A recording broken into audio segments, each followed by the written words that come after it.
Hello, hello! This is Orpheus. How's everyone doing? And I'm joined here today by the lovely, the wonderful Caesar Volpe.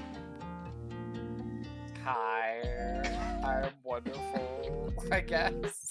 He's a big, wonderful boy. He's a I big. can't believe no one redeemed the first yet. I am the winner. How it be? How it be? Hello, everybody. Hello, Dusa.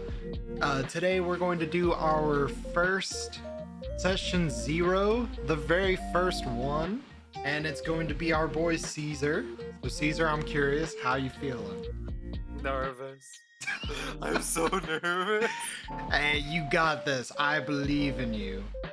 So I'm gonna go on ahead. I'm gonna quickly move us one more time over to here. This is where we're gonna be doing our game. A nice little area. I need real dice, right? Yep. You're gonna need real dice for this. Which ones? So a lot of our rolls are going to be D10s. So D10s are what we're gonna be needing. Okay, only D10s, or do I need anything else? Nope, just D10s. That's the beauty of the system. So, what we're gonna do is I'm going to give a real quick walkthrough of some of the things that we got. In terms of like some of the things that you'll want to know when you're rolling.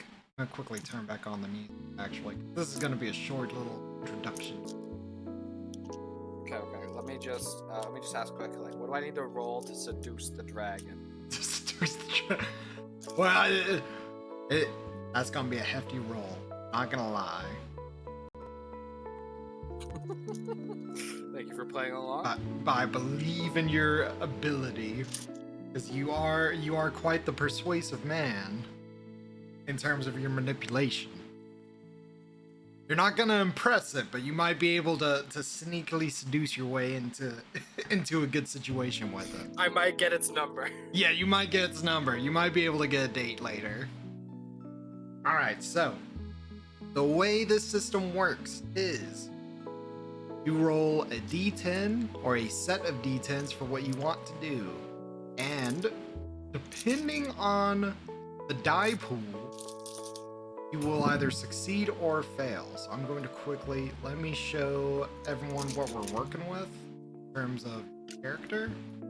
Let me show you what we're working with. Show them what you're working with. Alright, is this? Where is it?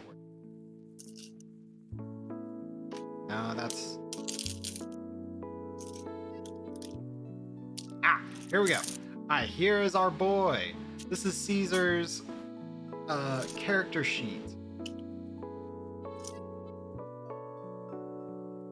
I worked very hard on it.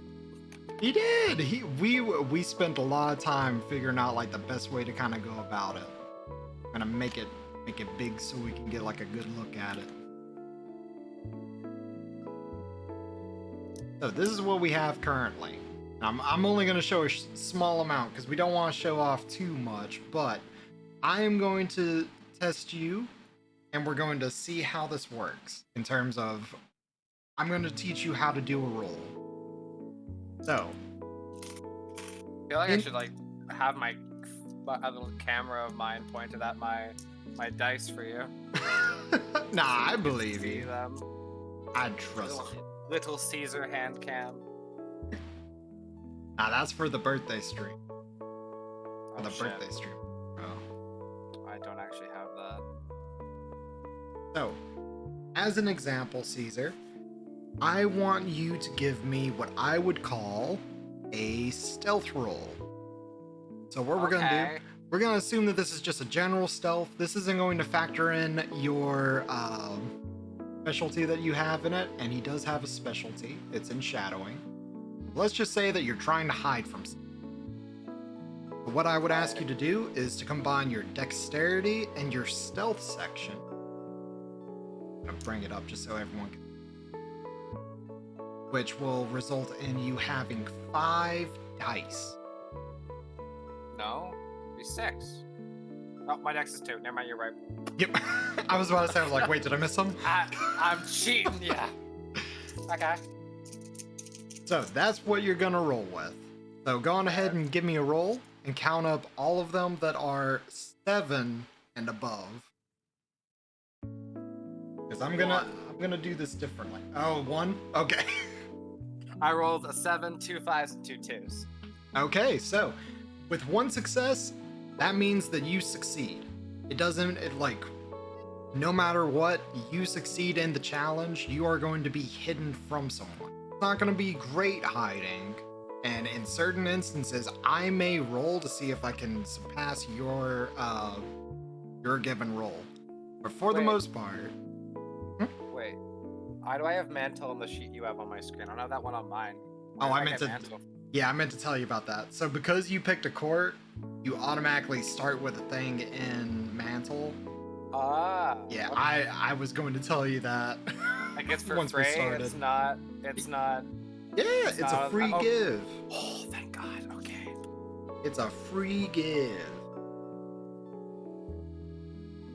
So with 1 success, you are safely hidden. However, let's say it's something that you're not used to. Let's say it's perhaps you don't have your handy dandy sword around and it's been knocked away from you.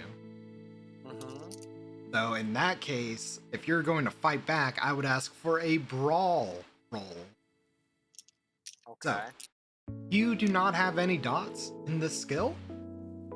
So what that means is when you roll, you're going to take away 1 dice from that roll.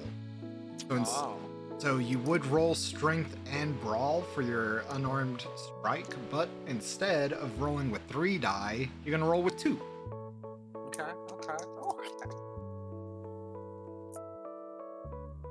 Okay. So then one other thing is if you roll a 1, that takes away a success. -2 successes. -2 success. Okay. So if you ever I rolled 2 once. Okay. So if you ever dip into the negatives, what's gonna happen is things go really poorly for you. And that means it is a critical fail. It is, I forget what the book actually calls those. I think it's called like a traumatic failure. There we go. So that means that something really bad happens while you're trying to fight this dude. So maybe when you go to punch him, you accidentally punch a pane of glass and your hand gets cut up by shards of glass. So that's what happens if you get a negative score in a die roll. So don't. Yep. But let's say for one last theoretical, because you are a keen-eyed investigator, but let's say that for whatever reason you're trying to determine what kind of chemicals are at a potential crime scene that you're investigating.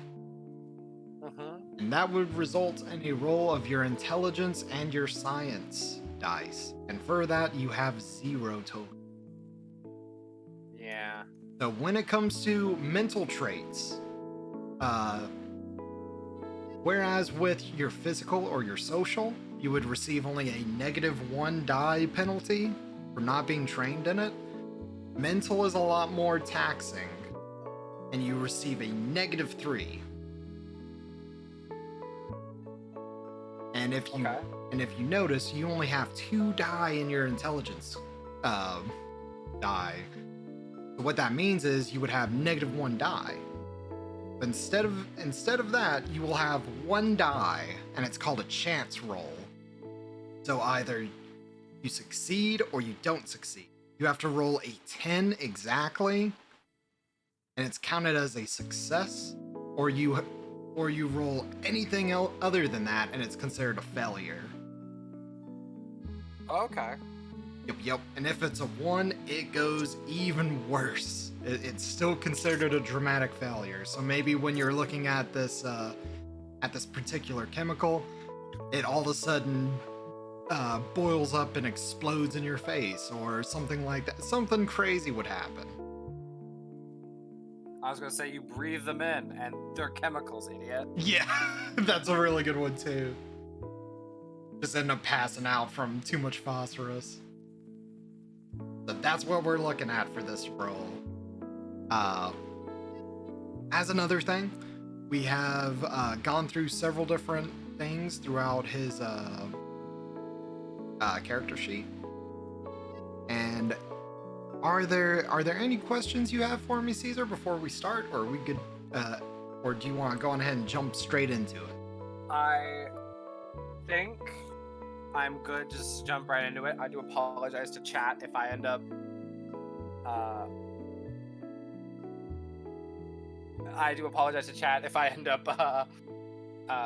taking a while to do something, just because my character's like spread around like four books, and I don't have all the stuff written down, so I apologize. Don't worry, I'm here for that as well. So I will do my best to limit as much as we can. Why are you playing White Wolf in your bedroom? Well, I mean, you know, it's the world of darkness. We gotta be in a nice locale while we're playing such a scary game. Scary? Yeah, it's about, well, let me set the mood. Let me set the mood right. Can you stream the music to me as well, or are you only streaming it to chat? I might be able to. Are you playing it in OBS, or are you playing it like on YouTube for OBS? Because I'm playing it through like a audio website. Then you should be able to just share screens, and I should be able to just. Oh, like that? Yeah. Can you hear it? No. No? Ah, no. Is it playing right now? Yeah, I've got something playing. Looks like they might have a thing set up so you can't share it. Actually, no, you're streaming. Are you streaming your entire setup, or are you just streaming like the single tab? Yeah, I'm streaming the entire setup. Stream just the tab. Try that. Okay. Just your I think that's Firefox tab. There we go. There we go. That worked? Yes. Okay, good. All right, we're good to go now. So.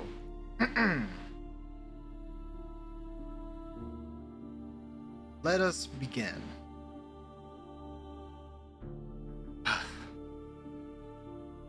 Going back to where we left off. After you have completely introduced yourself to this man, he says, "Well then, I am pleased to meet you all." He sips on his own cup of tea as he settles further into his chair. "I would love to become better acquainted with you. But first, I'm sure you would like to rest. However, before that, I would like to ask that you agree to something. Would you make a pledge to be my neighbors, and in return, I shall guide you to riches, a vow of silence, my reward as your patron. May my own fortune turn on me if I am unjust, and may wealth dry up if you are untrue. This may last as long as the moon's cycle. Afterwards, we continue as friends."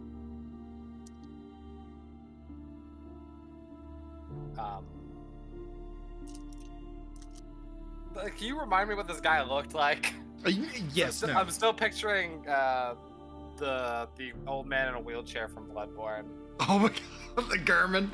Yep, so German, that's his name. So he also he has a cane very similar to yours in the sense of it is silver around the top and is a long black polished sheen to the actual ebony wood of the cane.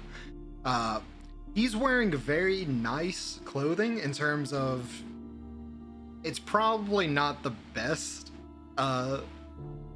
in terms of what am I trying to think of the word? Brand but he's wearing a vest and a dress shirt, a little ribbon tie, and he, from what you can see, his mask is that of an older white gentleman, but his actual mien that you can see rather clearly is a chitinous-skinned darkling. His outer layer of skin almost appears to be sectoid to a certain manner, and there's a pillar of smoke cascading and just gently coalescing around the sides of his head. You imagine that this is probably where his actual hair looks to appear to be in his mask, which is around what you actually can see. And just so I can actually get a clearer picture of everything, what is he offering me? A patron? He offers to help me? Yep. So I will break it down. So he's offering you the very first pledge that you will potentially be receiving in this campaign, and that is a alliance. All he is asking is that you are careful to not tell anyone of your existence as a changeling. In return, you will get a favor, a lesser favor, and a blessing. However, if you end up spilling throughout the session that you are a changeling, you receive a poisoning of the boon. So one of your merits will end up becoming soured in some degree, and you will receive a bad reputation among the changeling.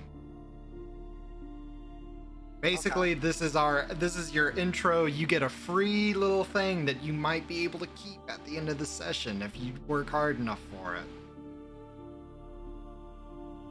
Okay. All you gotta do is play the quiet game. You gotta make sure no one finds out you're a fey being. I kind of give a crooked smile myself. The skin kind of pulling back on the sides of his mouth a little more unnatural than possible, and goes, "I'm good at keeping my mouth shut, don't worry." As you say that, we'll get Deuce's response if she's able to get it when she can, during her session 0. But all of a sudden you see he straigens up slightly, and you hear him breathe out, and as he does, the small red thread snakes out from among you and him and intertwines midair as a deal is struck and a bargain made. Sleep well, my friends.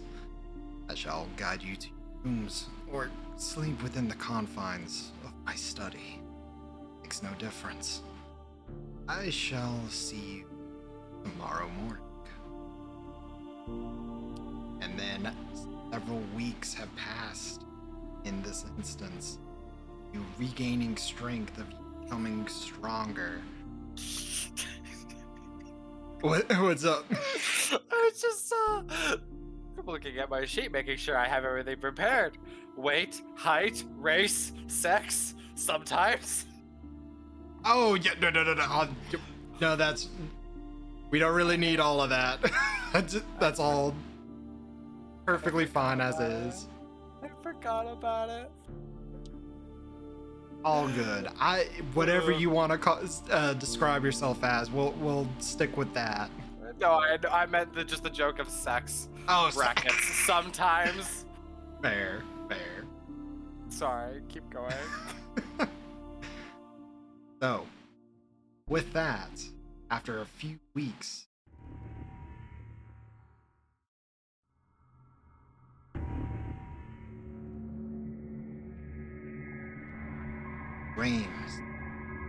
dreams are old.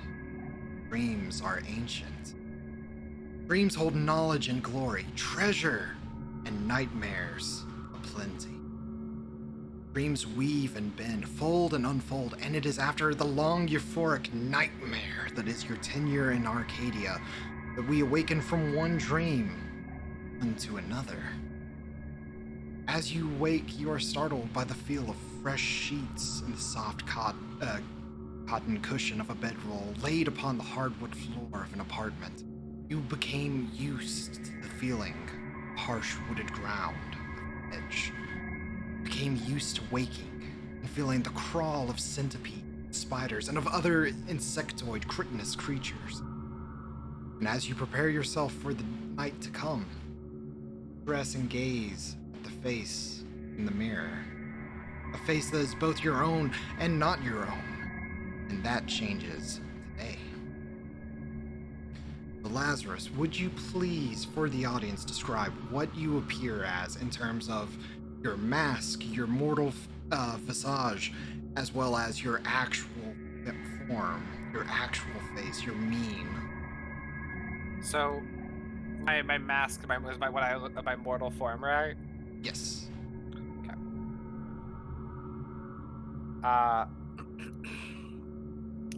Kind of standing in front of the mirror after getting dressed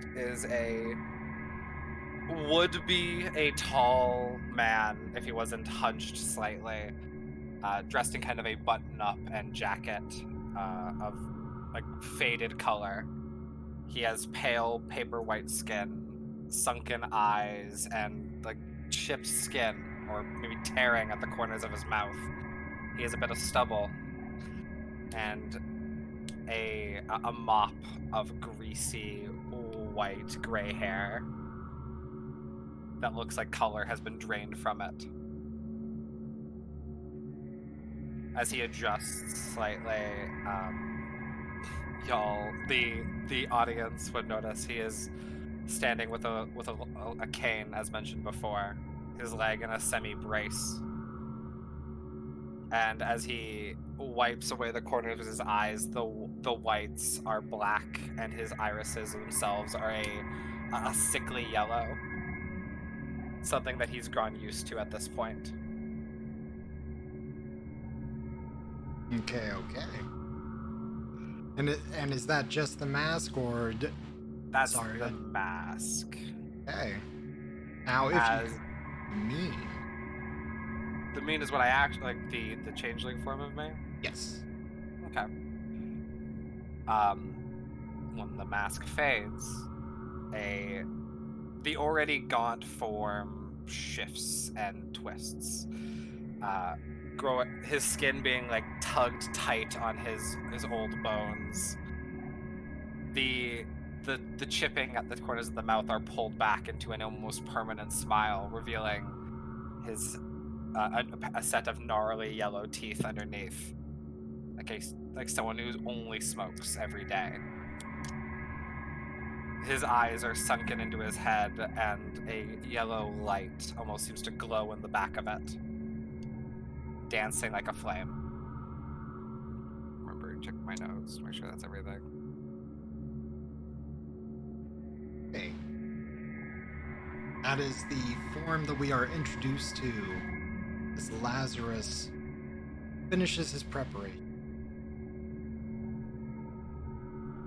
You pull yourself from the increasingly comfortable apartment down towards the sound of clinking clinking glass and boisterous patron. Ever increasing, way louder than I meant for it. So ungodly loud. Oh, wait. Before I go downstairs. Oh, yep. Is Rika here? Rika? I would say if you wish for them to be, they could materialize, but they are unable to stay within the moral realm for long. Okay, that's what I thought. I know they can be out for a while because I made sure to take that, but I just know they are probably not here all the time. Yep. I'll introduce them later then. All right. So we're going downstairs. Yes. All right. As you once again go down, as you begin to leave the apartment, you're drawn towards the sound of clinking glass and boisterous patrons, the ever-increasing scent of cigar smoke, and the all-too-familiar sound of what constitutes for music nowadays. The elderly changeling sits behind the bar, nodding as you approach. It is now that you recognize the mask is much paler across his visage than you had previously thought. A clear sign of his allegiance to the Court of Winter. It is then that he turns towards a younger man behind the bar with him, as they're serving several different people, and he says, Derek, you're in charge of the bar for now. Understand? And the younger man looks absolutely thrilled. Wait, really? Yes, I think you can handle this. You have it? Yeah, no, absolutely. I can hold down the bar for a bit. Yeah, this is my pleasure. And he immediately sets himself to running back and forth throughout the entirety of the bar section as the elderly darkling pulls himself from behind the bar and dressed in that familiar look that he had before of a black vest, a little ribbon tie, and what constitutes what would normally be a business casual form of appearance. And his walking is clearly undercutting the fact that he was, last time you remember really conversing with him, using a cane. He is no longer using a cane, and he seems to be walking perfectly fine now. As he approaches you, he gently grabs you by, he gently leads you to the side and says, follow me. Let's talk about the night ahead, yeah?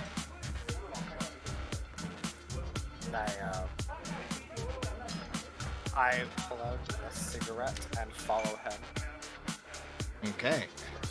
As you both walk out of the, as you both head out of the back and into the side alley of the bar, a large neon sign illuminates the name Silver Tongue Bar and Band. As you two skirt across to the back end of the alley, he looks around before lighting a cigarette, offering it to you after he takes a small series of puffs. I take it from him, taking a long puff, taking it down like a couple centimeters in an instant. Nice. He laughs for a short moment. Oh, I forgot. I had this that I wanted to go to. Oh well, it's fine. Oh, you have background maps prepared? I see. I do. You've recovered nicely, but now is the first time you've truly been well enough to step foot outside of our adjacent home. Yes? Tell me, how do you feel about tonight? This will be your chance to try and take care of your friend from all those years ago. Are you feeling nervous? Nervous? I'm thrilled. It's the moment I've been waiting for. He rubs his hands along the tip of his cane, like going white knuckled more than he can. Okay. Sighs, nods as you speak. There's a hesitation, an uncertainty, fear, perhaps. He leans in gently and begins to whisper, our pledge will be taking hold soon. Remember, not under any circumstance. I know. I know. Don't tell anyone. Good. So long as you do, you'll have your... And he stomps out the second cigarette that he sparked up alongside your own. I just don't know what it is yet. He gives a small, mischievous smirk for the sounds of heavy shoe fall begin to echo throughout the from the main street and crosses the side alleyway. Hey, you! A young man with baggy cargo pants and a tank top, a beanie hat, comes running up to you, Lazarus, and shoves a paper bag into your hands. Hey, yo, hold on to this, all right? Hold on to it. Don't be a fucking knock. And before you can even say anything, he swiftly runs across to the other side of the alleyway and flips open a dumpster and dives into it. And I take a second, just like while leaning, one hand leaning on the cane, like just to peek my eyes into the bag he pushed in my hand.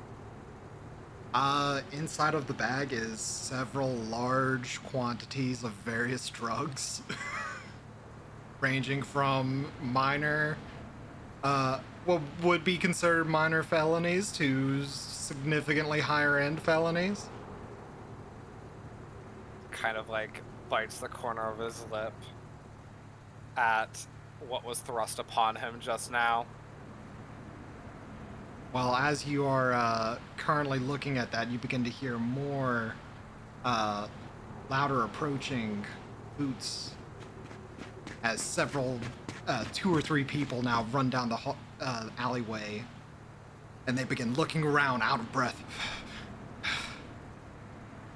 Hey, did you see someone run by here? A little bit shorter than you. He's wearing a beanie. Have you seen a kid? Have you seen a kid run by here? Why would a kid be running down here? Damn it. It's an alley next to a bar. Oh, shit. Michael, you go this end. I'm gonna go check out this side. And you see they split, and the sound of footsteps slowly begins to be unrecognizable, as you can tell they have significantly left the area.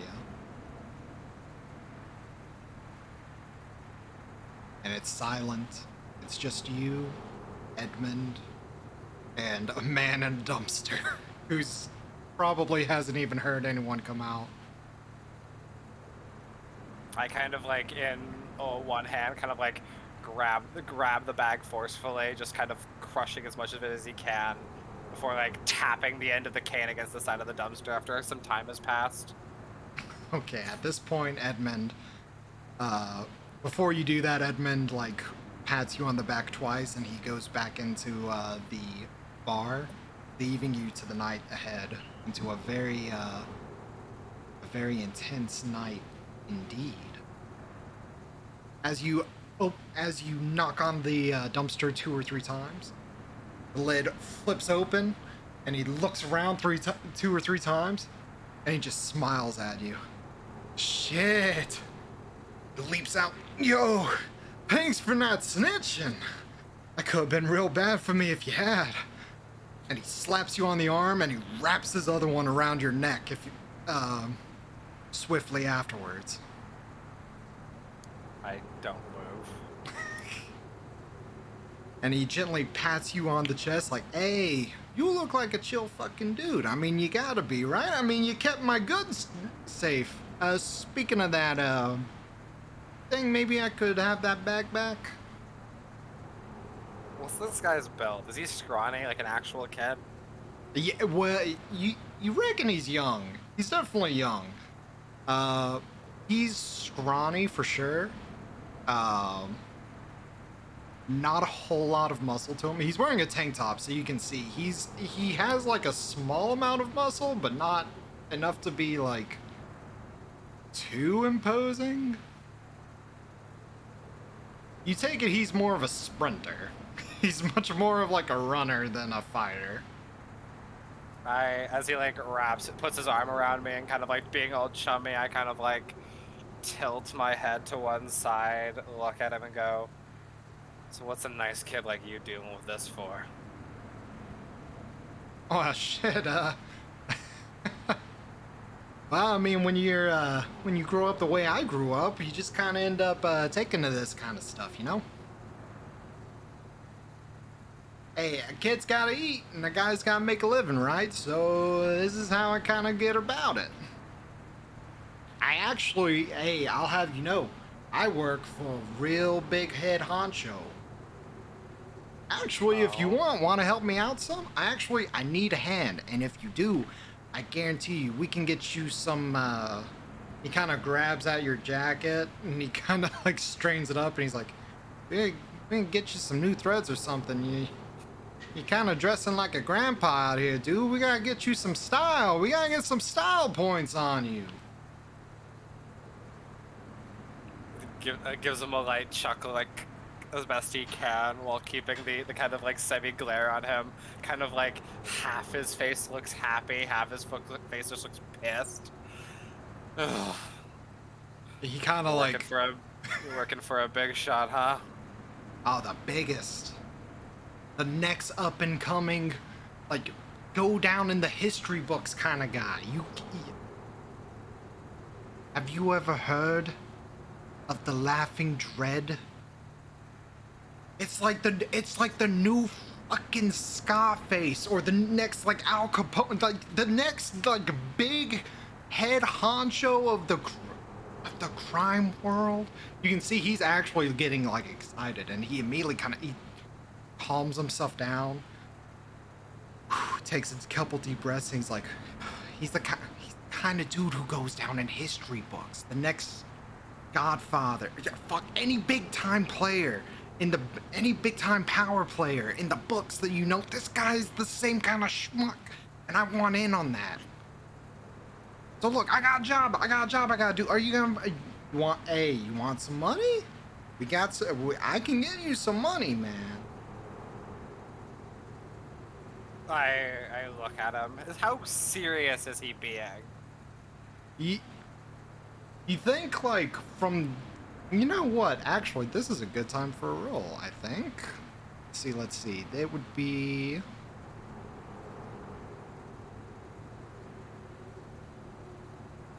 Give me a streetwise roll. We're going to roll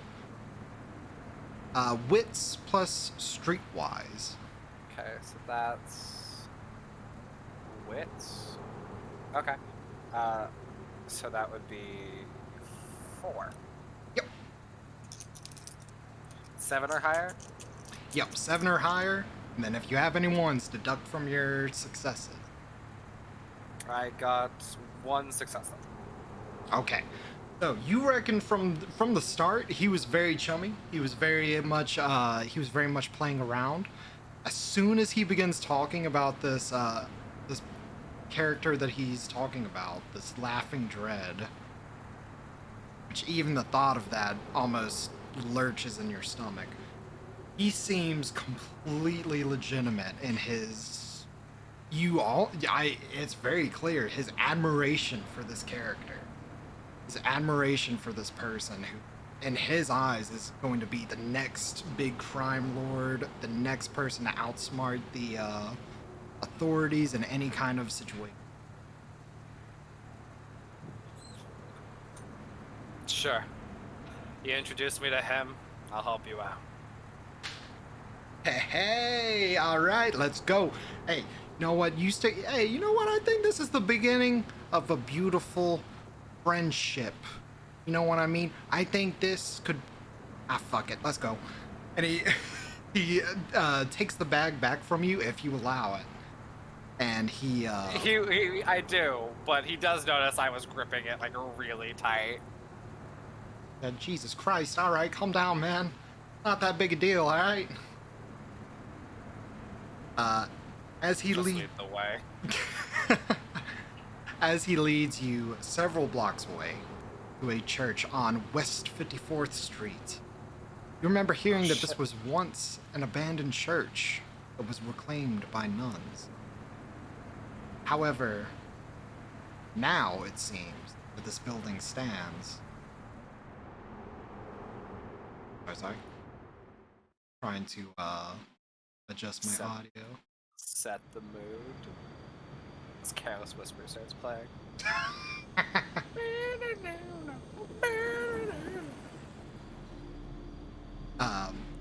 Now, however, it seems that this building stands vacant. It stands waiting for someone of prestige and by no means lacking in any sense of the word for currency. Purchase it and make it something of use to the city.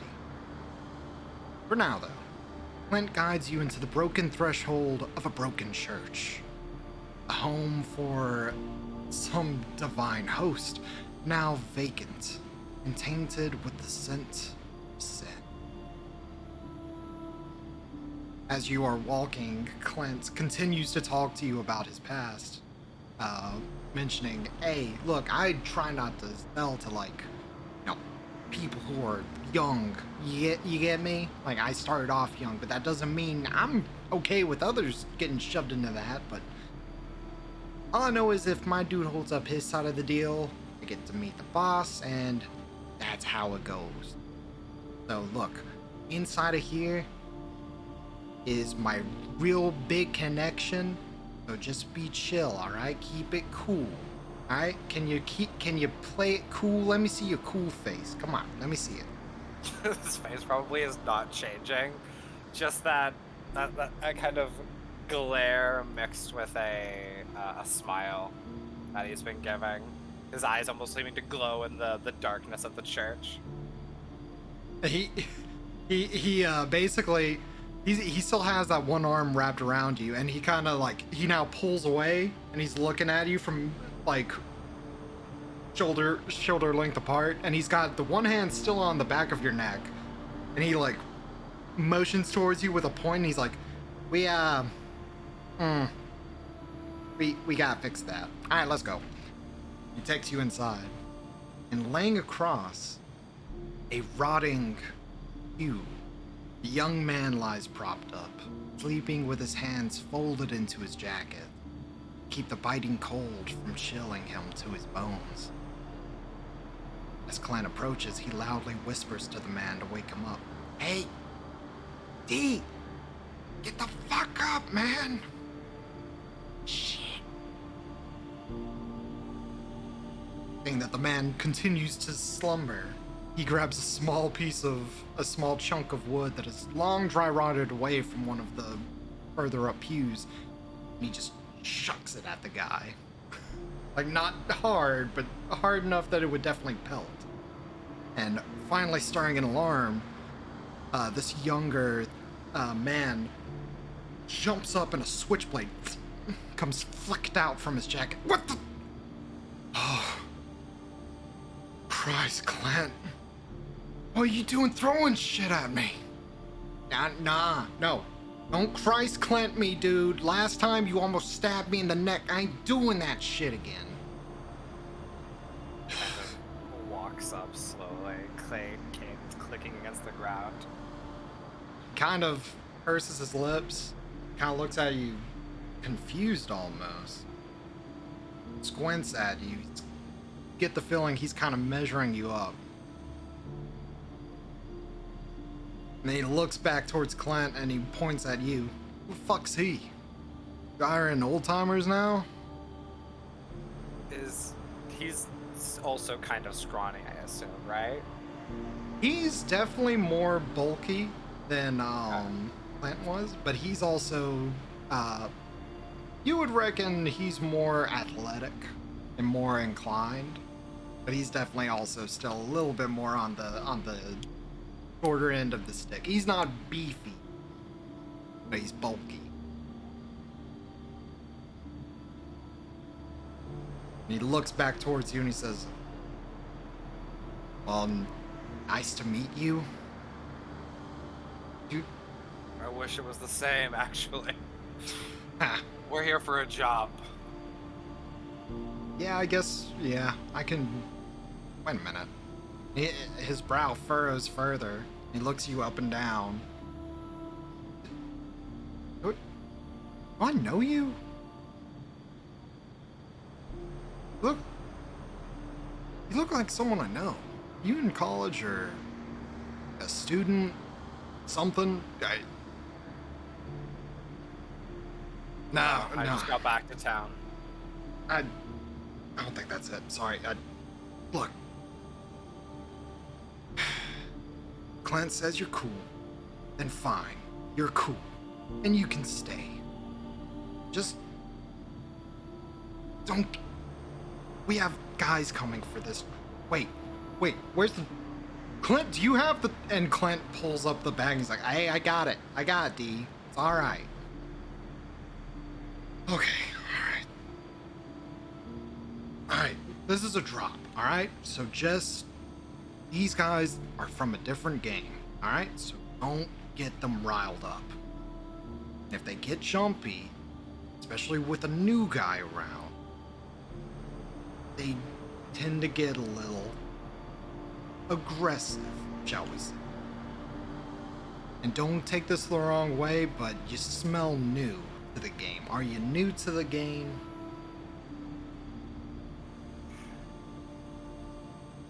Listen here, young one. This is nothing I'm new to.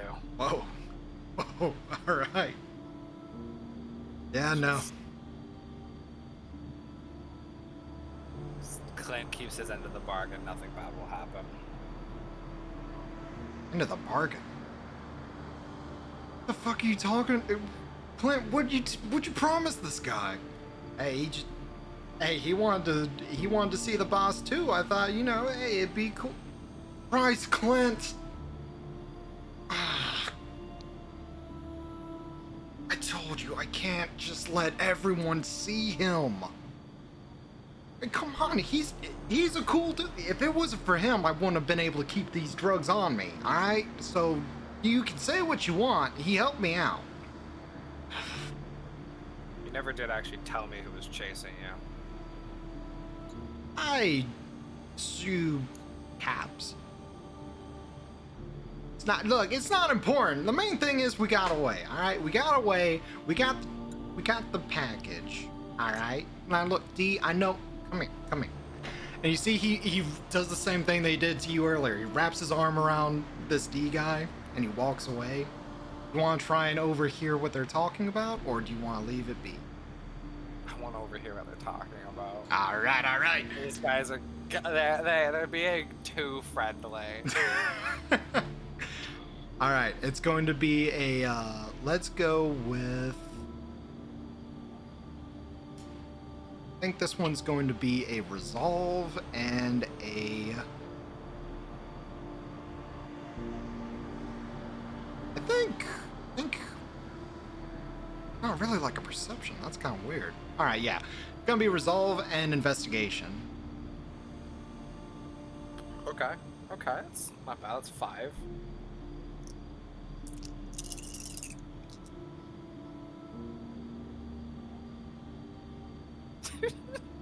Oh no. Oh I no. have dice, right? Yeah. -2. Oh god. 3 ones. 3 ones, a 10, and a 5. It's No. Wait, you or got does 10? Does a 10 take away a failure? Perfect. So this is what a 10 does. So a 10 in this particular version of the system, in the other form of the system, it just gives you 2 extra dice, or it gives you 2 successes. In this version, you do the 10 again rule. So if you get a 10, you get to roll it again. And then if you get another 10, you get to roll again. And you can just keep rolling as long as you have 10s. Okay. So that's another 10. Wait, you rolled a second 10? Yeah. Oh my god. And the second one, fuck, it's only a 9. I was so close to getting another 10. Yeah, but you break even though. That's 0. I can't believe you rolled a second 10. That's amazing. It's a 1 in 10 chance, right? Yeah. All right, so you don't gain any real info, but you don't aggravate them at all, or you don't make the situation worse for you in any way either. So I sit down with a pew, like with my back to them, kind of like laying my arms along the back of it, just kind of taking in the scenery. Gotcha. I'm going to quickly roll something for my own satisfaction, just because I'm curious. Okay. Alright, so you hear they get heated for a brief moment. And then all of a sudden, you just hear Clint let out this horrible joke. It's a terrible joke. And you see that this D character...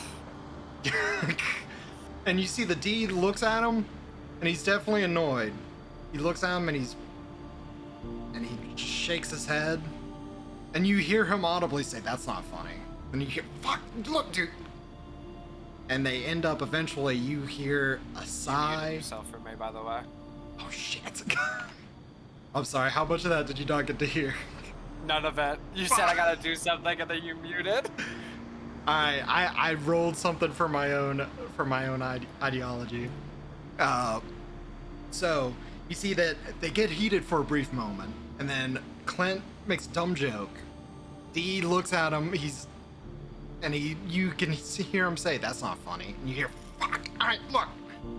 And they continue to converse back and forth before eventually you hear a sigh from Dee, and that same shit-eating grin from Clint. And then eventually they turn back around and they walk up, and Dee says, "All right, look, if this goes off without a problem, I'll let you see the boss. Just don't be weird about it, and don't make us."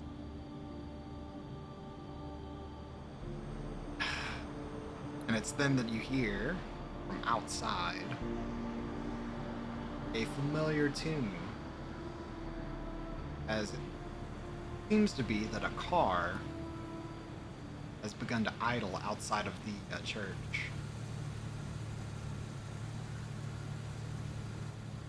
It's then that you see three gentlemen step out of this vehicle, and they end up walking into this abandoned church. One of them is huge.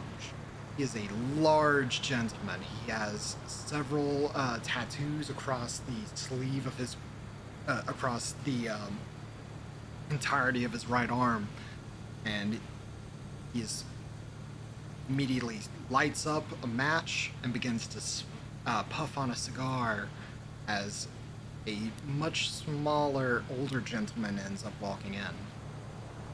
As they walk in, I'm gonna pull myself up from my chair, standing against my cane.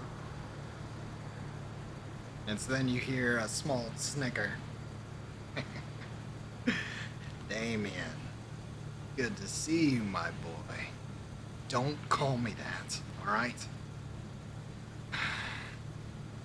Look, we have what you want. So, you have the money." "I have the money? Come on. I practically saw you, I pretty much saw you being raised up, and you still don't trust me to have the money? Look, I don't have time for this. Just give us what we need. You get your loot, and then we can get out. No need for theatrics. Just hurry up and make this quick. You're still not as fun as your old man used to. Boris, bring out the cash." And you see one of the other ones, not the big one that had the cigar, but this just as imposing, if not slightly more chunky boy, comes walking up, and he has this duffel bag, and he throws it down onto the ground. And it's then that this older man turns and looks at you and says, "Who's the stiff? I don't remember us agreeing to have a third party here. Odd enough that you have Clint here, what with him being a new kid on the block. I don't know if I like this old man." It's then that you see Dee looks over at him and he says, "It's fine, alright? It's not a big deal. Boris, why don't you go and see what the old man has on him?" And you see the one that threw this duffel bag down starts walking towards you. The not the biggest one, but still a big gentleman. Yeah. I would argue he's the bigger gentleman, just because he's much more round. He's more stocky. Okay. I gotta double check something. When you use like abilities and stuff, they're visible, right? The contracts? Yeah. It depends. Some of them are visible. Depending on the contract that you invoke, it can be invisible. I'm guessing you want to do one of your darkness contracts. Yeah, I want to use Creeping Dread as Boris kind of like starts walking towards me, trying to like instill fear into him. You 100% can. So, all right, real quick. The way that. So, I didn't get to tell you this, and I forgot to tell Deuce this as well, but you see where it says catch? Yeah. So, if you do that, you completely avoid the cost. So, you can do it completely for free. However, he is not. You are not currently trying to find him into your dwelling. Yeah. So, what we're going to do, we're going to pay the cost. So it's 1 willpower. Or, no, 1 glamour. glamour. Yeah, there we go. And on a success, the target or targets feel mild fear and experience a penalty equal to the changeling's weird to all resolve or composure rolls, fear or intimidation. That's for the people at home. So, if you could please roll your dice plus weird minus resolve. Okay. So minus my resolve or their resolve? I believe it's their resolve, which for this particular character, let me look at my notes. Oh yeah, no. 1. So minus 1. Okay. So I just roll 3 dice. Yes. He is not a very, he doesn't really think for himself, this character.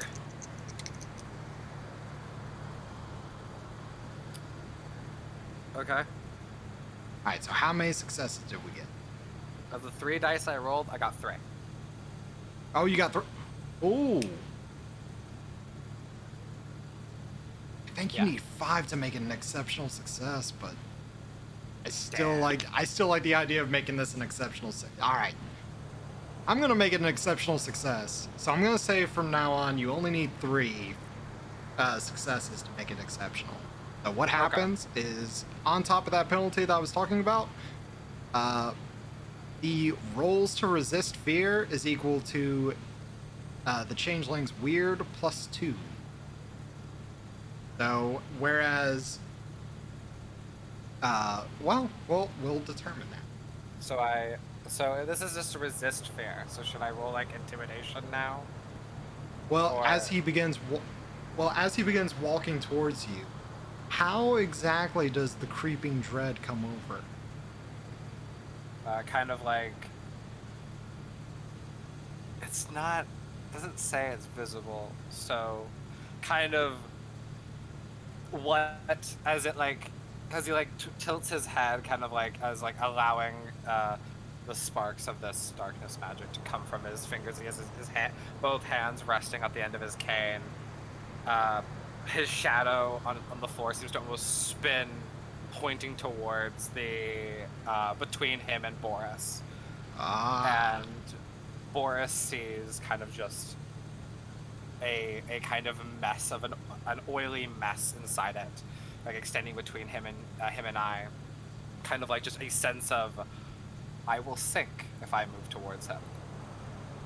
Okay, so as your Fey powers stretch towards man, it happens for you exactly as intended. For the audience at home, though, as Boris begins to turn his head and look towards you, it almost fishbowls, and he just sees your eyes go pitch black amongst the darkness as everything seems to seep up and close in around you. And this dark pitch of what almost appears like a boiling, inky stain on the ground, he does indeed feel like if he goes too close to you, something horrible will indeed happen. So at this point, we're also going to roll an intimidation check. Okay. That is going to be either, I would say for this, it'll be your presence plus intimidation. Okay, so 5 dice. Yep. 5 dice at Freddy's.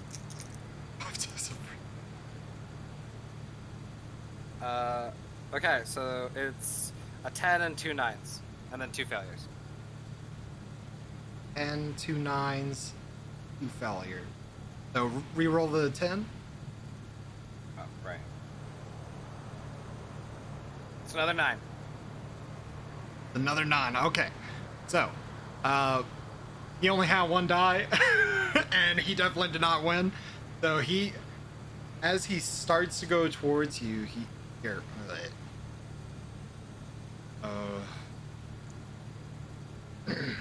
Boss, I don't think I want to go near this one. The older gentleman turns his head and looks at him. He says, "Fuck, are you serious? This dude's just gonna..." Fine. Alright, fine, look. Where's my drugs? That's all I want. And with, at this point, Clint is looking over, and he's almost enraptured. He's looking between you and looking at Boris. He's looking at you, and he's looking at Boris. At this point, Dee nudges him in the ribs. Oh, shit. What? Drugs. Oh shit, yeah, you're right, I got the drugs. And he runs over and he hands them to the older man. And the older man grabs Clint's arm. He says, "You're gonna have to learn. You can't trust everyone, kid." And at that point, you just see a knife come out, and he tries to stab Clint. Can I let out a whistle to call? No, I shouldn't. Can I just step forward and bap the older man in the chin with the end of my cane? Well, so first off, we're gonna have to roll initiative. Okay. So it's gonna be 1d10 plus your dex plus your composure. Is it plus a dice equal to dex and composure? No, just the number. Oh, okay. So however many dice you have in those, just add those as like an extra Plus little 1. bit. Yeah, plus 1. Okay, so it's d10 plus 4. Oh, I guess I see my initiative mod there. So total of 8. Total of 8. Okay, I hate to say this, the old man's going first. He's quick. Shit. This is what I get for having bad composure index. No, it happens. All right, Nah, so it's fine. this. Oh my gosh, bye, Clint. That hurts. No. I liked Clint, kind of. Fucking scum of the earth, but. All right, so you see this small knife come out, and it's not a switchblade. He just flips open this what looks like a knife that you could buy in any kind of like hunting store, like a Dick's Sporting Goods, and he just stabs Clint in the stomach. Or let me see. Gonna be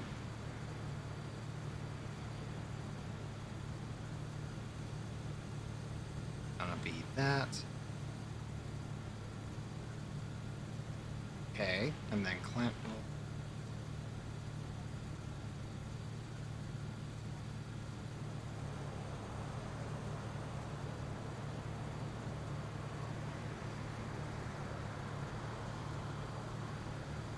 Okay.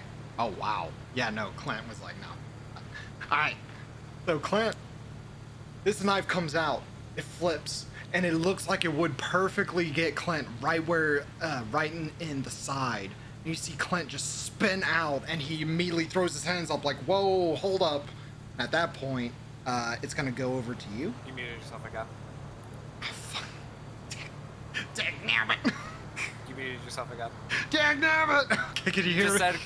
You said Clint rolls, and then... Okay, so Clint rolled to avoid. This is the problem. So I have mute. Hold up, I gotta turn off my auto mute. That'll just make my life easy. Keep forgetting to turn that off. I was like, oh, it's quiet suddenly. I wonder what's going on. I turned on like an auto mute keybind and it's on 0. So all of a sudden, all I do is click on 0. All right, so Clint spins out of the way as this knife would perfectly stab him in the side. And he throws his hands up and he says, "Whoa, hold up, whoa." At this point, you said you had 8, right? Yeah, Okay, unfortunately, D is going to go before you. that's fine. D ends up running up, and you see that he immediately throws a left hook at the older man. That's going to be...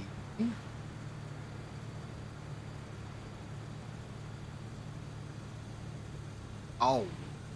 Well, I mean, that works. Old man.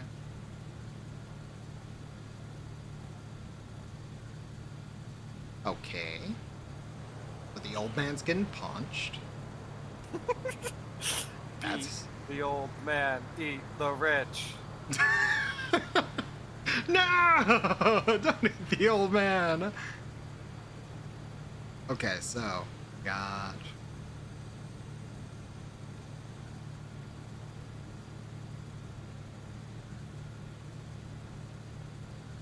Oh. Yeah, so you hear a... Golly, holy shit. You hear a crack as this left hook, bam, out of nowhere from D, as he runs up and he sucker punches this old man across the jaw. And you hear a pop as you see his jaw goes from being normal to sliding to the right at an unnatural angle. At this point, you just hear... And now we go over to your go. What's the bodyguards doing? They look like they're about to throw down themselves, or are they fucking stunned?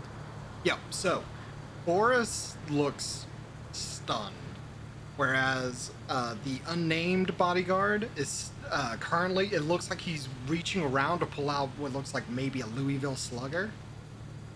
Okay. I'm going to quickly just bash him in the side of the head with my cane. Oh my gosh.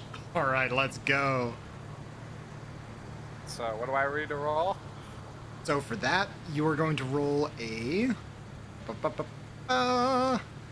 dexterity and weaponry. Oh, easy. That's 6 dice.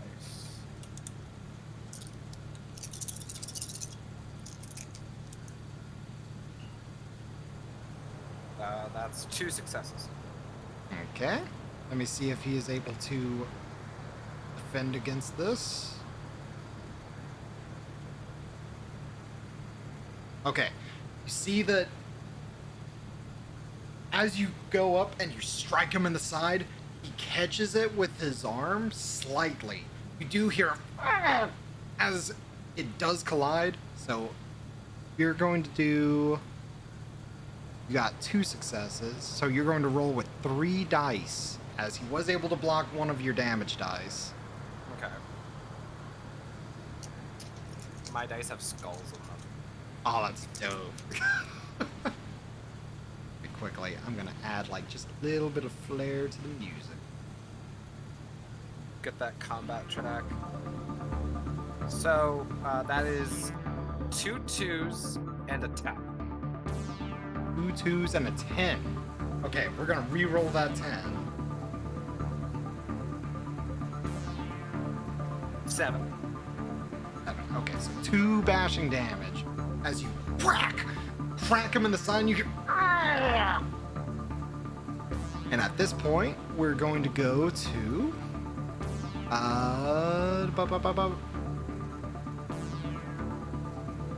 yeah, no, it's gonna be Clint. You see Clint, he pulls out a what looks like a smaller knife, and he's gonna go for the old man. The 2 young up-and-coming gangsters going to fucking stab and beat an old man. Yeah, no, it's straight away, no doubt. Let's see. Get bent, old man. Okay, all right, that's not bad, Clint. What about... Oh! Oh, dang. Okay, so Clint goes to stab this old dude right in the chest, and the old man is able to duck just slightly, but still clips him across his back, dealing. Let's see. Oh wait, no, that's not right. My bad. 1 point of lethal damage. Okay, that's good to know. All right. So with that, the old man,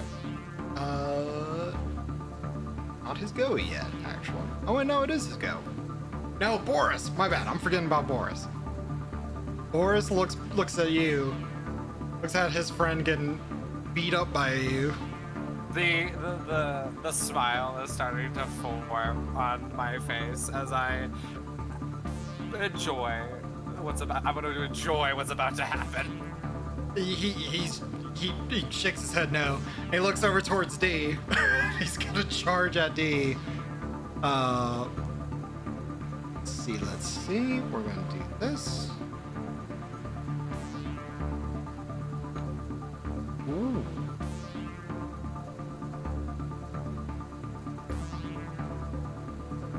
Okay. 3 success. That's not bad. No, D. I have no idea who you are, but no, D.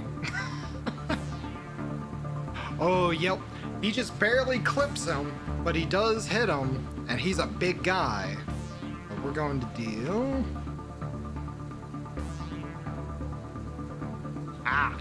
Yep. He just gently clips D in the side of the arm. You do hear him go... You do hear a lurch as you...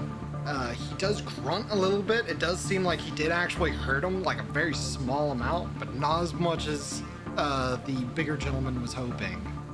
At this point, we're to the old man, and the old man is going to immediately, after being punched, stabbed, and realizing that this is not going to go the way he wants, he's going to quickly bolt and run towards his car. As at this point you hear, Boris, Dennis, do what you can! How... I know it's not my turn. Is he... I just have a question for when it is my turn, though. Yep, How yep. far can I summon or call Rika to? So the way it works, let me double check this, because that is something. Can I call them on the hood of the car? Oh my gosh. I really hope so. I might just let it happen, even if it's not. Okay, let me see. How can you call him?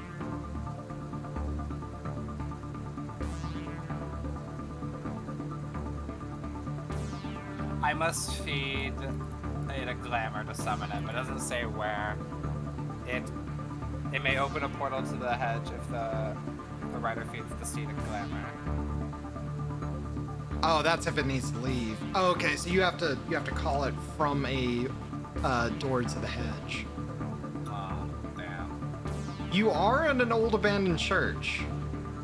So I would say that this particular church would definitely have a portal to summon your trusty Fey mount to. Would you like to give a sharp whistle? Yeah. Give a shrill whistle out to kind of just echoing through the rafters of the old church and almost like reverberating into the sound of laughter. All right, you. I'm not gonna whistle too loud. I can't whistle myself, so I couldn't do it. I can whistle, but I was like, I don't want to do that too loud. And at the sound of this, you see everyone turns and looks at you for a brief moment, except for the older man. You see he keeps running. You hear, it's at this point you see in turning from outside, and you hear a small yelp of terror as all of a sudden this large Komodo dragon crawls into frame through the doorway, and just hear as it hisses out and just venom seems to pour from it. But you know what it really looks like. You know how terrifying your fated companion truly is. And Reiki looks over towards you and nods. And that's where we're gonna go from there. Oh wait, hold up. we're out of turn. Oh no, I was asking if I could do it, and then you kind of went ahead. But that's gonna be on my turn anyways. Okay. Yeah, we'll say that's what happens. D will chase after the old man. I'm gonna say it happens that way because I think it looks cool. Rule of cool always wins out. So D chases after the old man. He's gonna try and grapple him. That's going to be... Fame out was such a good idea. I'm so glad I invested all of my merits practically into it. Oh my god, D! Hey, this old man... Oh. It's still not enough. Still nowhere near enough. He just grabs this old man and just lifts him like full Nelson style, just has his head in a chokehold. This old man's like, D, stop! And from that point, we're going to go over towards the man who's trying to fight it out with you. He's going to try to just like punch you. I was trying to think of a better way to word it, but yeah, he's just gonna try to punch you. He's slugging, you know? Put up his dukes. Oh shit. Okay.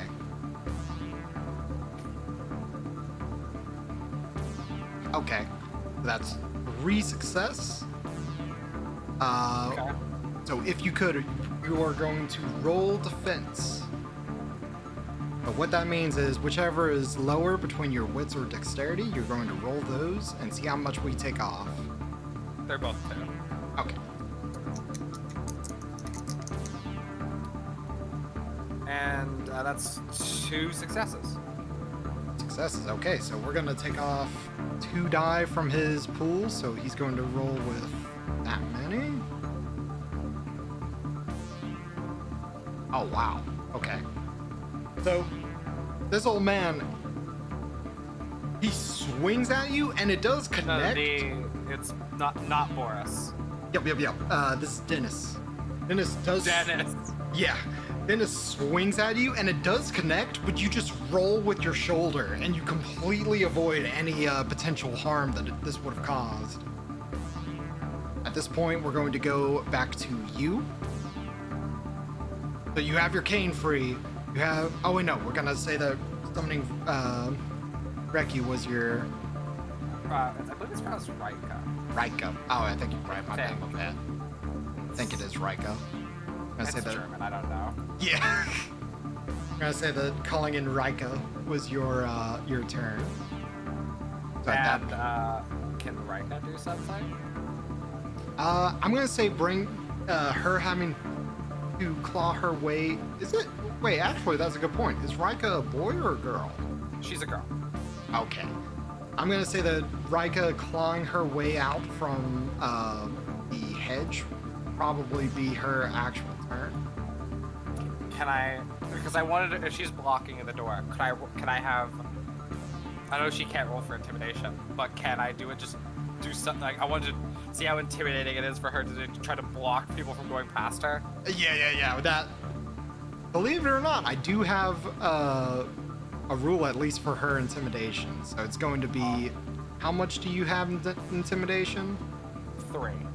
Okay. I'm going to count it as your intimidation and your animal ken.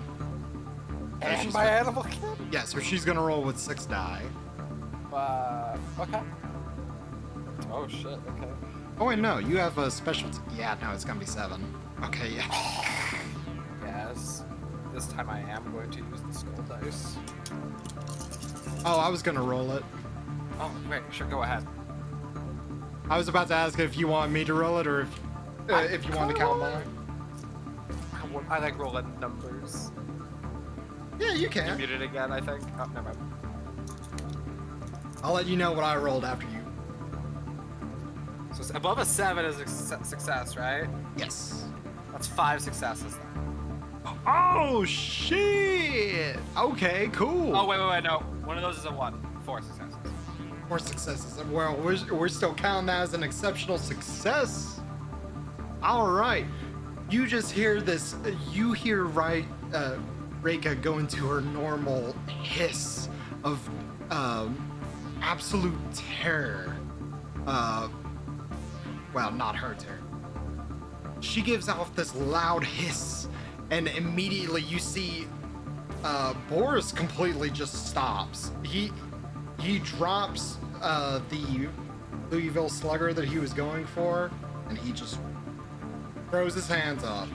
I thought he fainted. Yeah. The old man he just goes limp, and he's just like petrified, completely in terror, as this large Komodo dragon slowly lurches forward. D himself is buckling slightly. His knees, you can see them shaking. Clint does faint. Clint does faint. And this other dude immediately just stops everything he's doing, and he just, same thing as Boris, just throws his hands up. I know what I'm beat. I know what I'm beat. All right, look, please call off the dragon. Please call off the giant lizard. I let out kind of like a slow, rumbling laugh, like from the back of my throat as the smile stretches across my face. Noah's making an entrance. How about you return what's ours then? Y'all can walk away with your legs intact. At this point, you see Boris had the drugs. He drops it. He says, I did not want any of this. I'm just going to go home. Can I walk past the giant lizard? Not going to bite me, right? I look over at Rika before, like, nodding. Rika nods back at you, and instead it marches closer towards the old man, who at this point, there is a thin line of steam rising from this man's pants region. It's very cold. God. It's a very cold winter night. And at this point, you see Boris and Dennis. They slowly make their way out.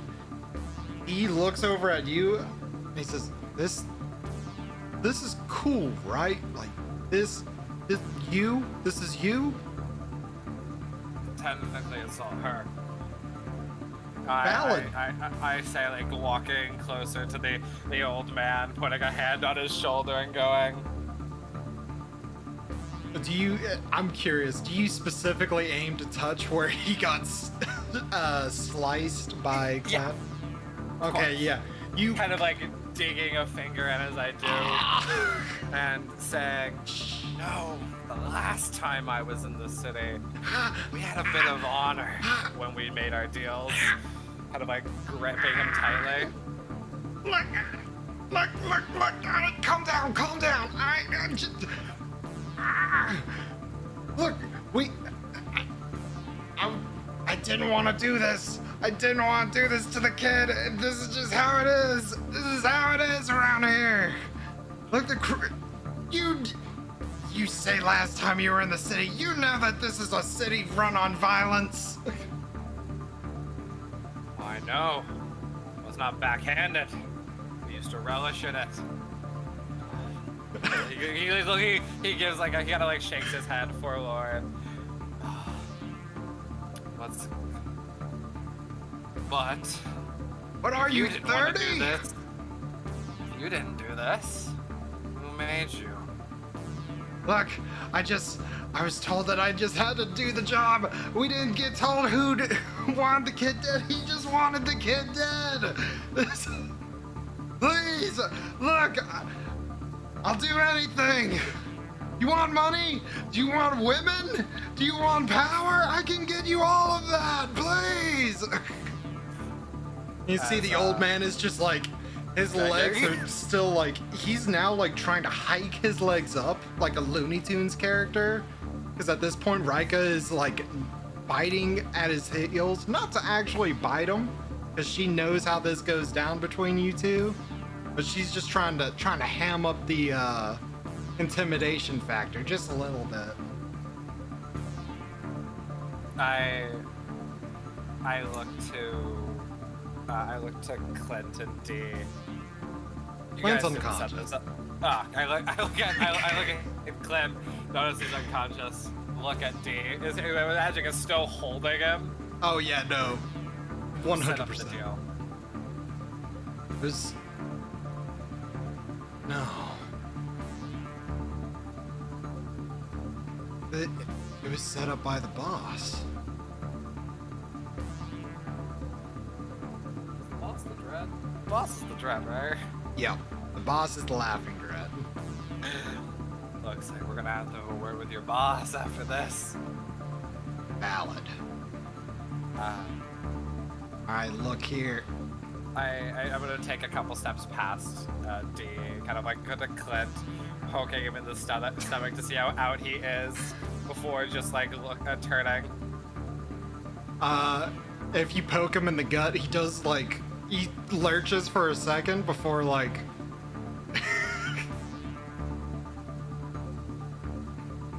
you see he opens his eye and he looks at the Komodo dragon and he immediately closes his eyes again and just plays dead. But nope. The whole point of coming back was to send a message. So, I look at the old man. Which half would you like to keep? What? What do you mean by which half would I like to keep? Bottom or top? You like your arms or your legs more? As Rika kind of like, I gesture, giving her a nod, kind of like a kind of glint in her own eyes. At this point, you just hear Rika just hissing, just drool pouring. At this point, you just see Dee looks at you and he's like, "This is the leader of the crime syndicate. I don't think this is the way we should be going about this right now." Wait, he's a leader? He's a a leader. villain. Where's the gravitas? The gravitas walked out the door after the dragon walked in here.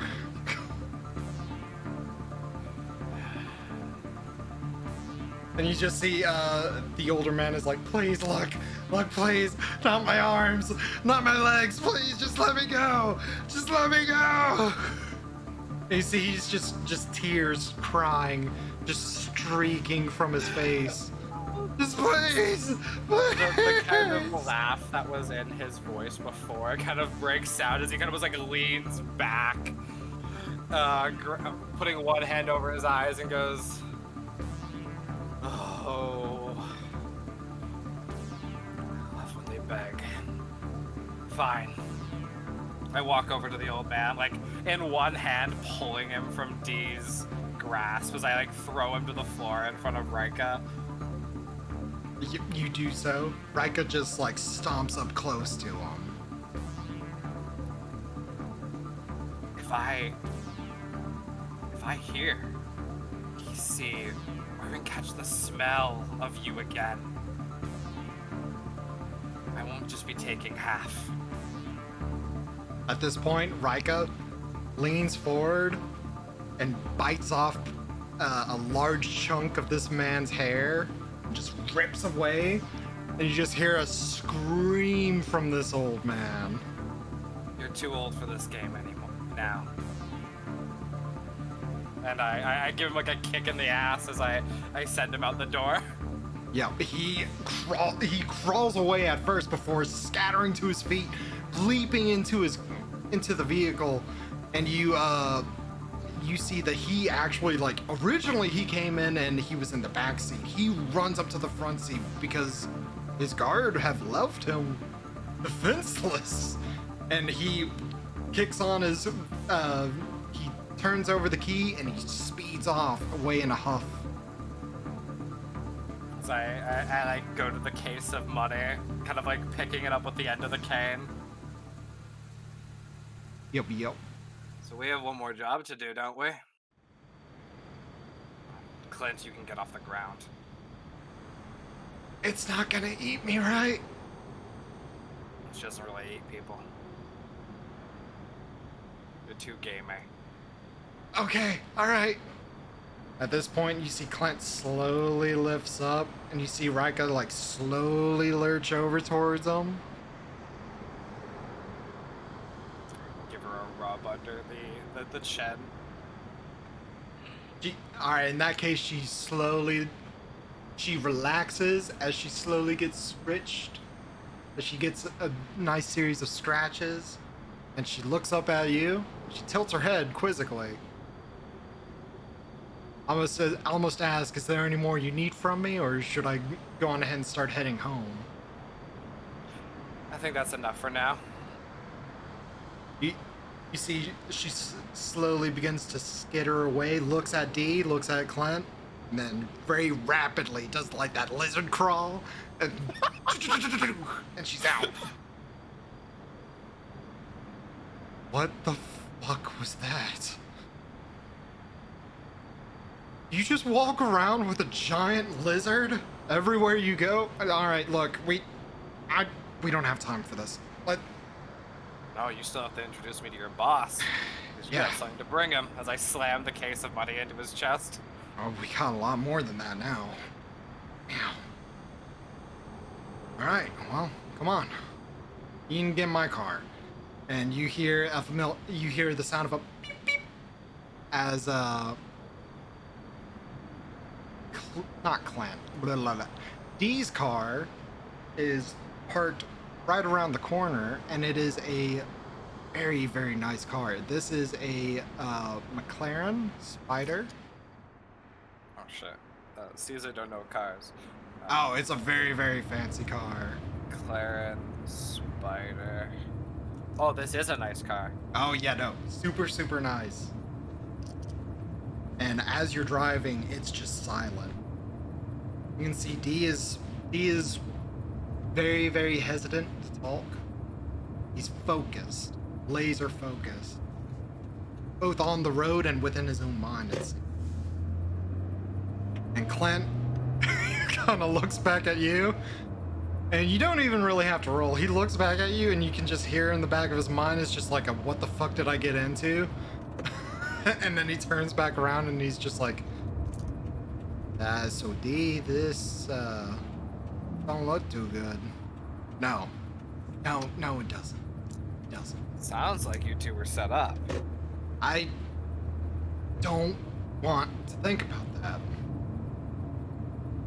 Because there was only a small amount of people who knew that this merger was going on, and he just gets silent. At this point, Clint kind of looks back at you, and he's like, so, you used to be here? Or you used to be a part of are you a part of, like, the circuit? You know what I mean? Like...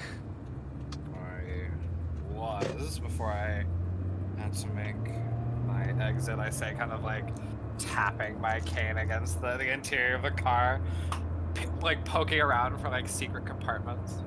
At that point, you hear a very noticeable, hey, not my car, all right? Look, you can poke around, you can do what, just don't poke around in my car, all right? At least I'm starting to get my hang of how you two act. D, what is that short for? My old man named me Damien, so I ended up going by D in high school, where I met this schmuck. You see Clint just kind of blows him a kiss. He's like, hey, I love you too, man. Yeah. High school? How old are you two? Well, I don't know about you, but I'm like 22. This guy is 24. 24, all right? You want... Roll me a... Roll me a wits an investigation check real I'm so glad I took investigation now. quick. It's good, but it's a good roll. Fuck. Okay, give me a second. I rolled a 1 and a 10 again. Oh shit, okay. That's another 10. Oh shit, roll again! Roll those bones! Okay, so that is 2 10s, 4 successes, 3 successes because of the 1. Oh my gosh. Caesar, calm down! This is such a zero! I'm wasting all my luck now. I'm never going to succeed in intimidating anyone else throughout this entire game. I don't know about that. Rika's fucking insane. Yeah, so Rika's probably... terrifying.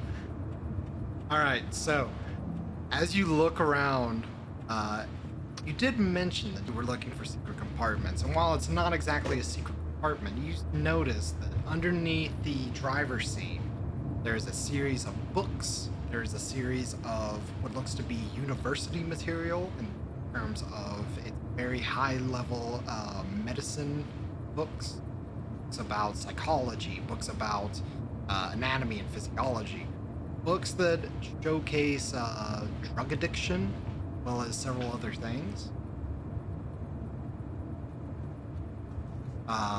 And you also do notice that there is a gun. There is a gun in this vehicle, which very much should not be here.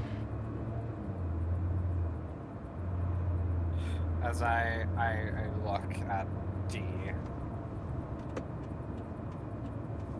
and Clint and go, you don't like doing this, do you? Me, I fucking love this shit.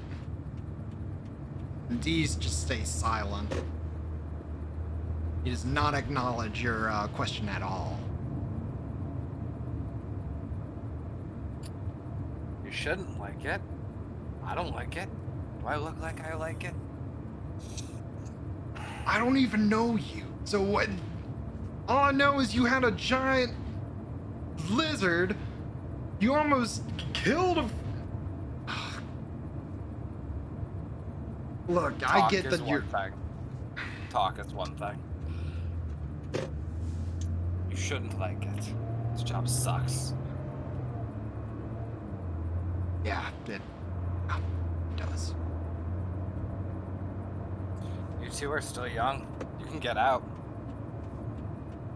How about we call this your last job? Give me...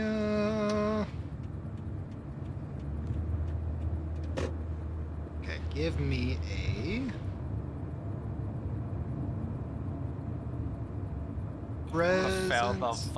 I'm gonna fuck this up. I know it. Give me a presence and empathy roll. So that's a 1 dice. Oh no! Oh, come on. Come on, Caesar. Come on, Caesar. -1. Oh, dramatic failure!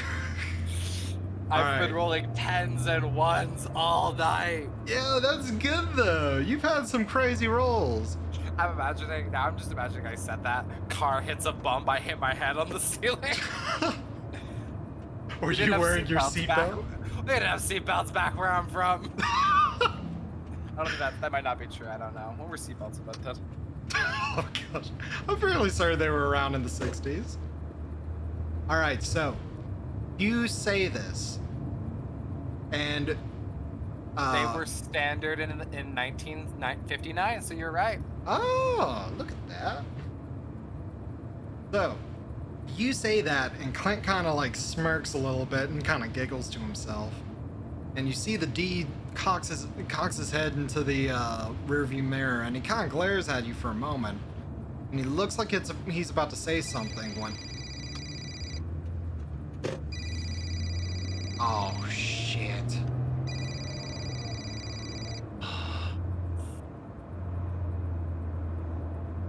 He lets it go to silent.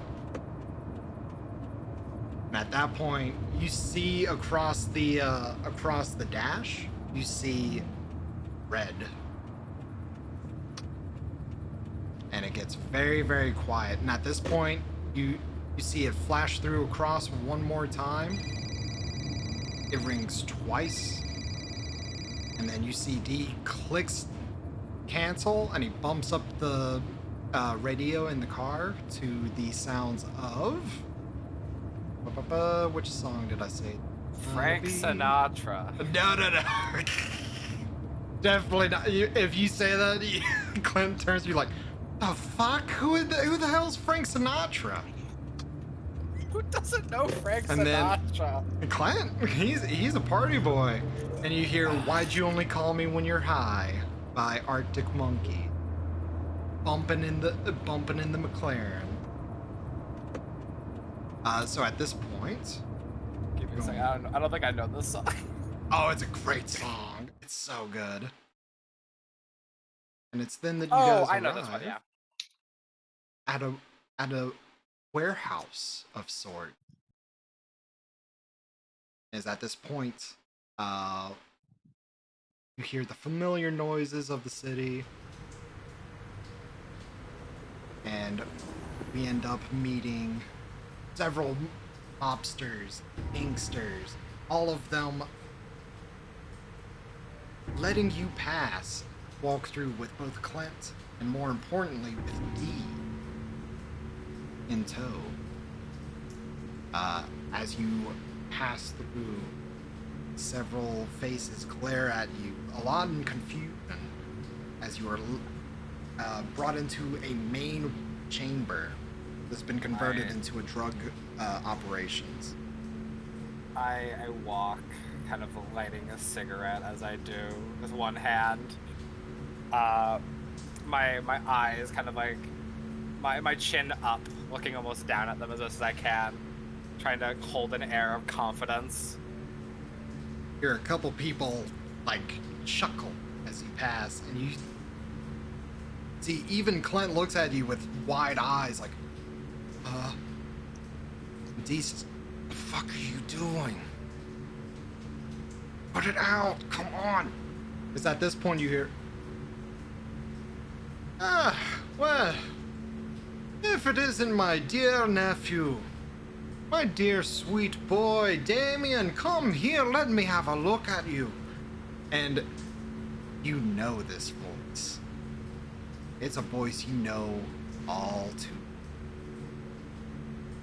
as Malcolm Caine in this Adidas red jumpsuit comes walking down from the top of this gated, or not gated, graded, I'm sorry,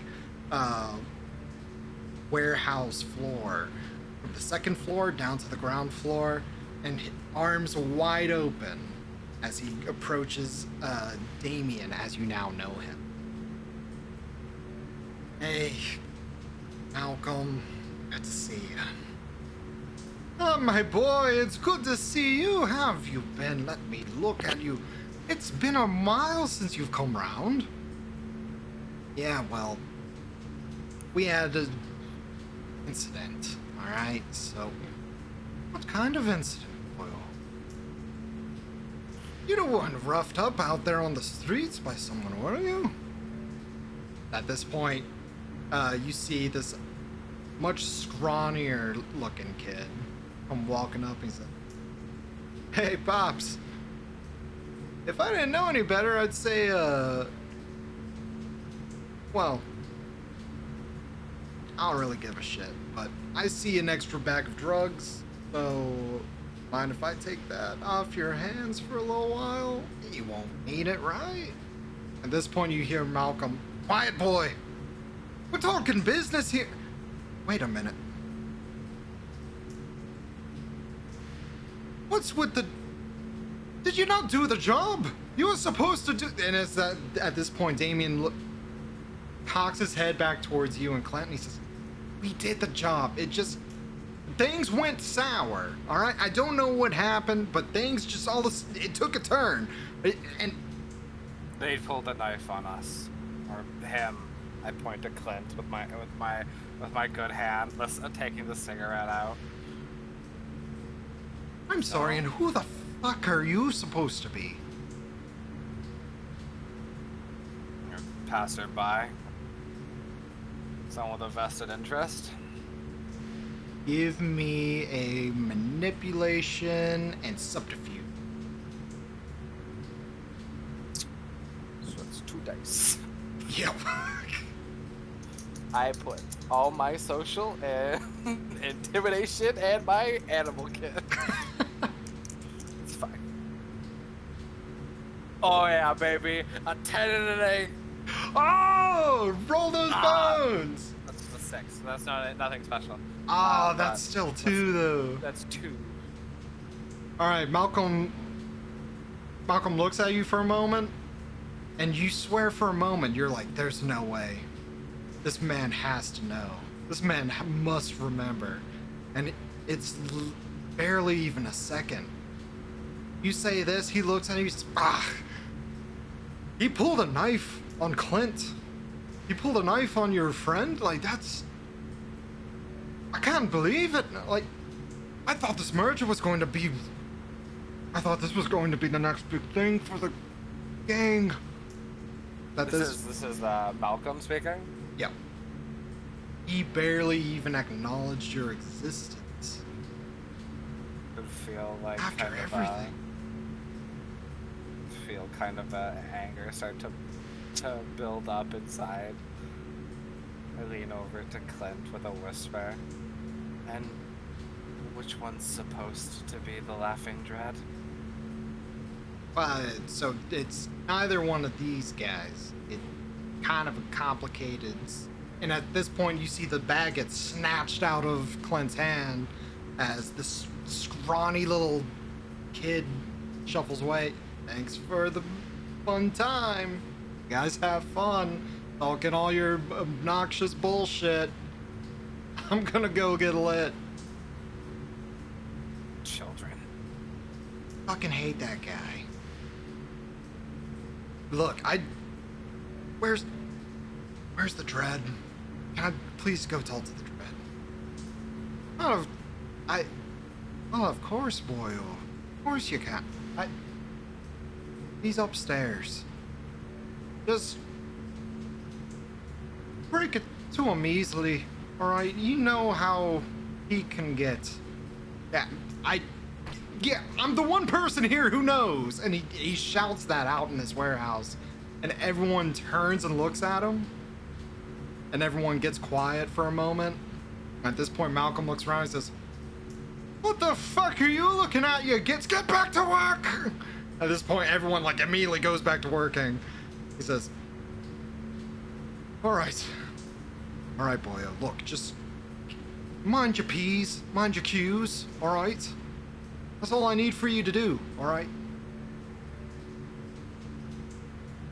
I'm gonna go and make sure that my idiot son's not getting into any trouble with that bag. At this point, he moves past Damien. You see he pats him twice on the shoulder, and he just roughly goes past you and Clint, almost bumping into both of you. He just has no care. Because at this point you hear, "Trenton, get back here!" Malcolm whispers under his breath. Clint kind of cocks his head and he's like, "Yeah, I know, this shit's fucking crazy. Fucking shit. Hey, look. Hey, we're gonna get to meet the boss, though. Eh? I told you I could get you here, right?" And at this point, Damien's like, "Shut the hell up, Clint." I look at Guy, I lean to Clint. Why is he in such a tizzy? Don't you both work for him? Yeah, you could say that. Him and the boss have a really complicated relationship. At this point, Damien runs up and grabs Clint by the ear, and you, easy, shit. Like, look, no more talking. I'm gonna get my shit chewed out because of you. He's like, "I didn't mean to get shanked, bro." I don't care. Why would you be yelled at? We came back with both the goods and the money. Because it didn't go to plan. It didn't go to plan. It's not your fault. They backstabbed you. Yeah, but Doesn't matter with him. All right, look, let's go. At this point, Damien continues to drag for a few feet Clint before Clint's like, yeah, easy, easy. You're gonna rip it off. And then finally he lets go as you guys are then led upstairs to, hold up, the actual office area. Oh shit. We're on a I'm getting an ad, so I can't see what it looks like. Oh, you're getting that? Oh no! It's the Pokemon ad I was telling you about. It's back.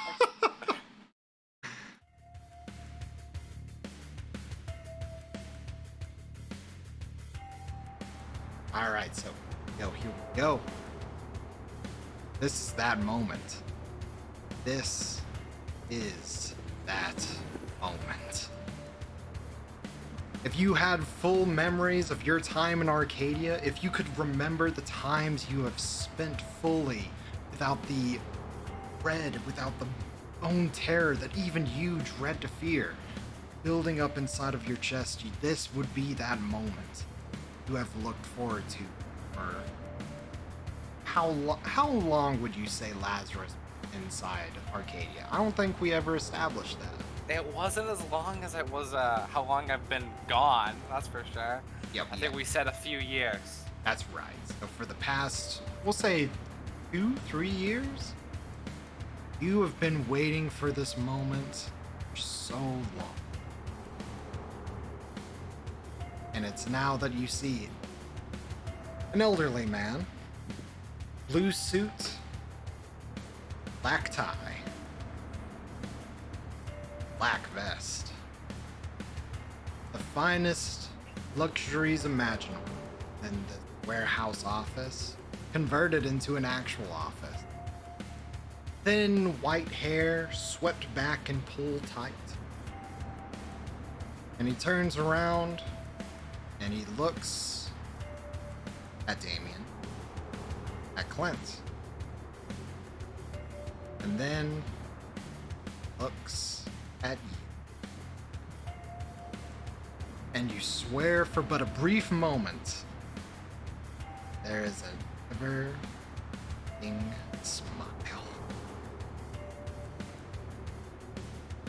Damien, how are you, my boy? I'm guessing things just went swimmingly. Otherwise, you wouldn't be here, looking like a failure.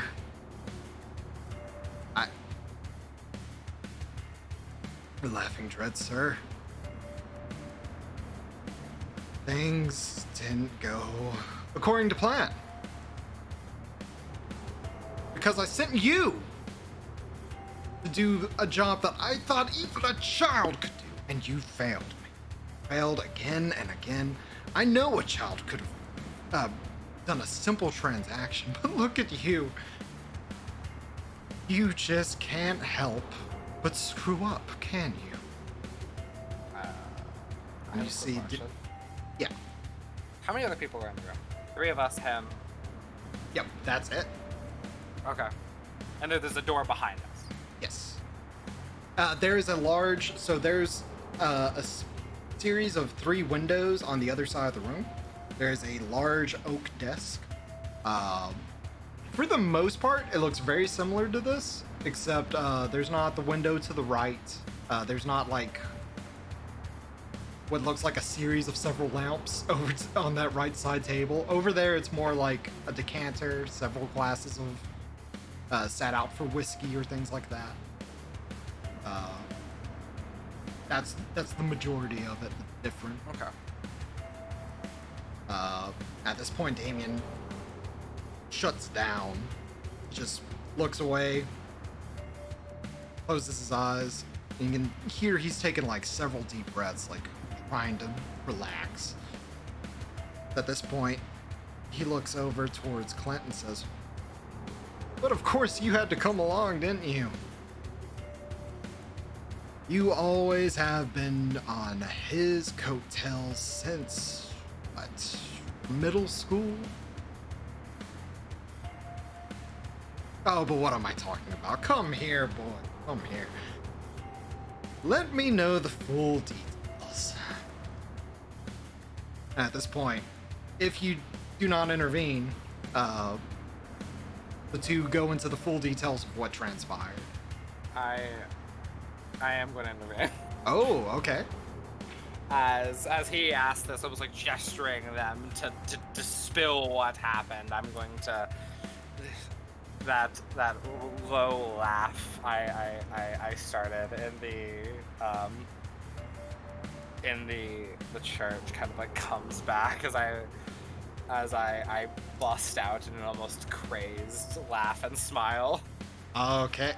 So Clint goes wide-eyed and he looks at you, almost uncertain as to what to say. Damien does the same thing. He takes a few steps back.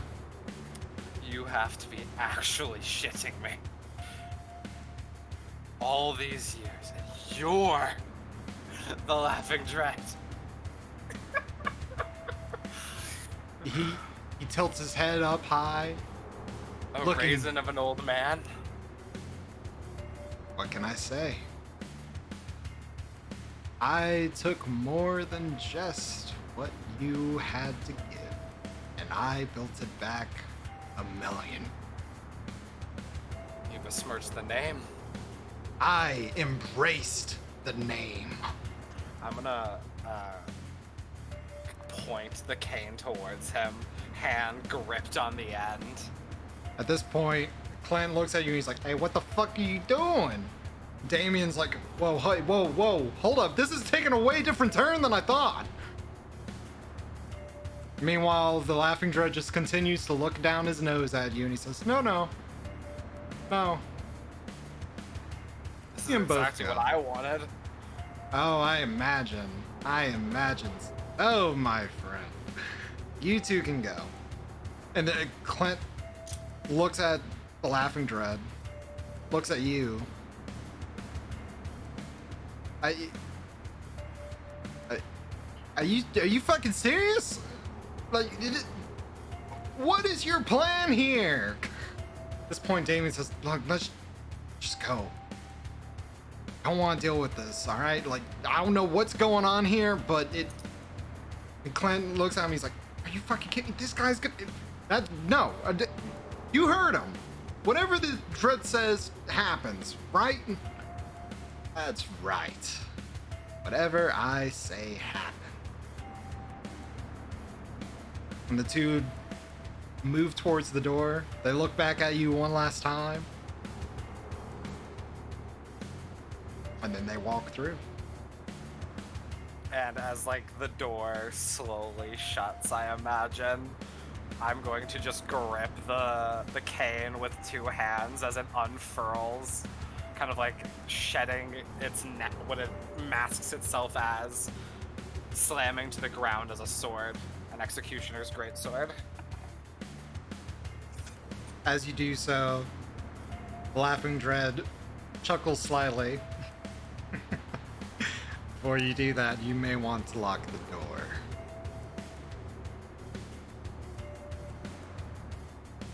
You don't want your boys to see me kick your ass? Oh, I think there's plenty of time for that. However, have you even thought about how you're going to get out of here? How you're going to escape? Have you even considered, and he begins to walk towards this table on the right side, and he begins to pour himself a glass of whiskey. Have you even considered that you're going to be leaving here alive? That all doesn't matter. 50, I'm here for one reason. 50 years. 50 long years. And he turns and he looks at you and he says, I could have done it in one. I could have done it in 1 year.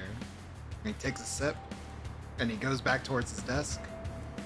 And he puts it down.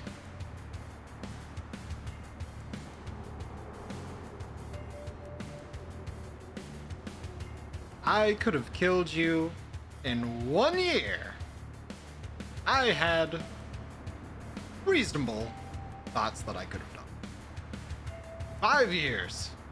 Oh, I had you then. I had you then. 10 years. I've most certainly had the capabilities, but at that point, why? 30 years. Well, then I got old. 50 years. 50 long years. You just kept me waiting this whole time. I kind of like grit my teeth as I kind of like slam the end of the blunt end of the blade into the ground. You lived my life. I did. You should have seen all of the things we did. You should have been. But you weren't. As he starts to boast, I take as quick as a step as I can with a lame leg forward. Yep. Like starting to drag the blade against the wooden floor. You've lived your life. Now bow your head and die. I see. And I have a question. Yep. Can I summon Rika here? From this particular location, no. However, you do sense that there is directly outside of the warehouse. Please, let me take a look at where I have this located. Well, not that one. Different.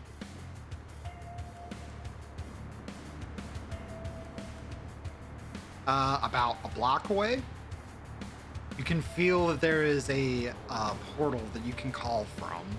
So if you whistle loud enough, you may be able to call Rika to you. Okay. You want to do it? I want to. Yeah, give me an animal handling check. It's gonna be 4 or what skill is this with? Yep, it's going to be presence. Okay. And your animal ken. Plus, you have a specialty in your fame mount. So we're going to add a dice for that. Okay, so this is 6 dice. Yep. Come on, Rika. You can hear me, bitch. You're my best friend. You're my bestest friend. You're my best friend, bitch. You and me, Morty. 9 more 4 seasons. Successes. Oh, four successes. 3 8s and a 7. okay. Oh shit. That's a 1, not a 7. So that's 2 successes. Oh, okay. You always just need 1 success. So you can almost hear it. You hear the low rumbling of a wyvern as it flies towards the portal location. It's going to take a moment, but Rika is coming. So at this whistle, you see that he cocks his head quizzically. Well, that's good to know. You have a friend. So I am going to, like, both hands just go to swing forward towards him. Okay. Alright, we're going to roll initiative. And as, of course, as it is originally my own title, not the imposter's, I'm going to start laughing as I begin to hopefully attack him and kill this man. Oh, that's a 10. Do I add it? Do I roll another dice? Yes. Oh, wait, no. It'll just be... So it'll be, that plus your, So initiative. 14. 14, holy shit. Okay. I need to look up my stats for this guy. I'm going ahead and start my roll. Oh, yeah, no, you're gonna beat him. Oh, yeah, no, you definitely beat him. Alright, so you beat him. You charge up, and you swing! And it's I am now using a sword, so there's an extra dice to this. Yep. So it's 5 plus strength, or is it dex? Is it dex to hit? Yep, it's gonna be dex to hit. So that's 7 dice? Yep. 7 dice. Oh, yes. Yes! Uh-oh. That is 5 hits. 5? Okay. Yeah. Holy crap. Okay, so it's going to be... It's 3 lethal for my sword. I'm never gonna roll this good again in this game, I swear.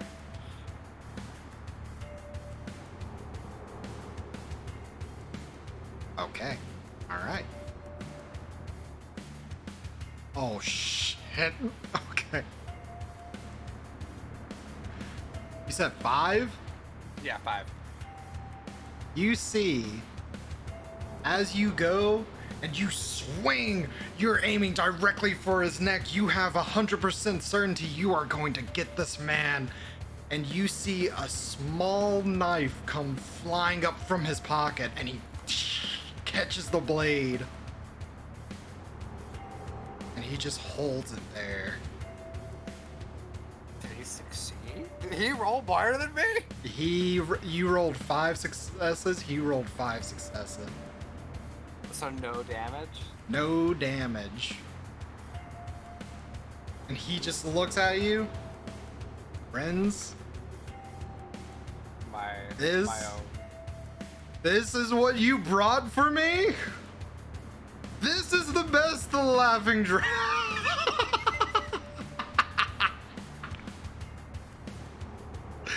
You beat it to something good, I think. Oh, wait, did I? I think so. You just heard the laughing Oh, sorry, I think my mic clipped me out. Basically, he said, this is the best the laughing dread can bring. my own laughter. Like, no words. Only deranged cackling more than anything. As I clash blades with him. What does he do? So he throws your blade off, and he throws a knife right at your chest. So I'm going to roll. So this is ranged attack then. Yep. Well, it's close enough. It's close enough. Like he basically just like throws it, like. Okay.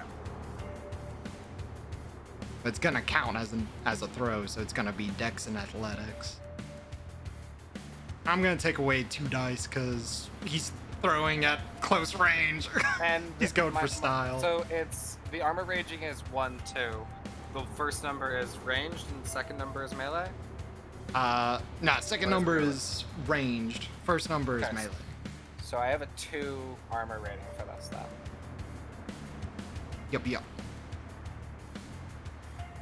Okay, so, yep. As he throws it, it bounces off of your Kevlar vest. Kind of like digging through the original like suit shirt. Yep. And he cocks his head again. He says, okay, that's good to know.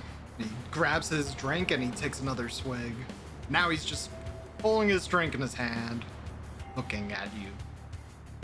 I'm gonna go again, kick the table into him as I leap forward onto it for a strike. Okay. All right. Hold up. Let's do a strength and athletics check for the kick. I'm gonna allow this as like a cool flavor bit. Okay, so that's 4 dice. Yep. Another 10 and a 1. You just can't get away from that one. Yeah, but on the bright side, the second one was a 7, so that's that's 2 successes. Okay. So you kick the table, and you hear as it lurches forward. He does end up stumbling back slightly, spilling his whiskey as he does so. And you jump over the table, Go ahead and roll for a hit. 7 dice. This is the one thing I built this character for.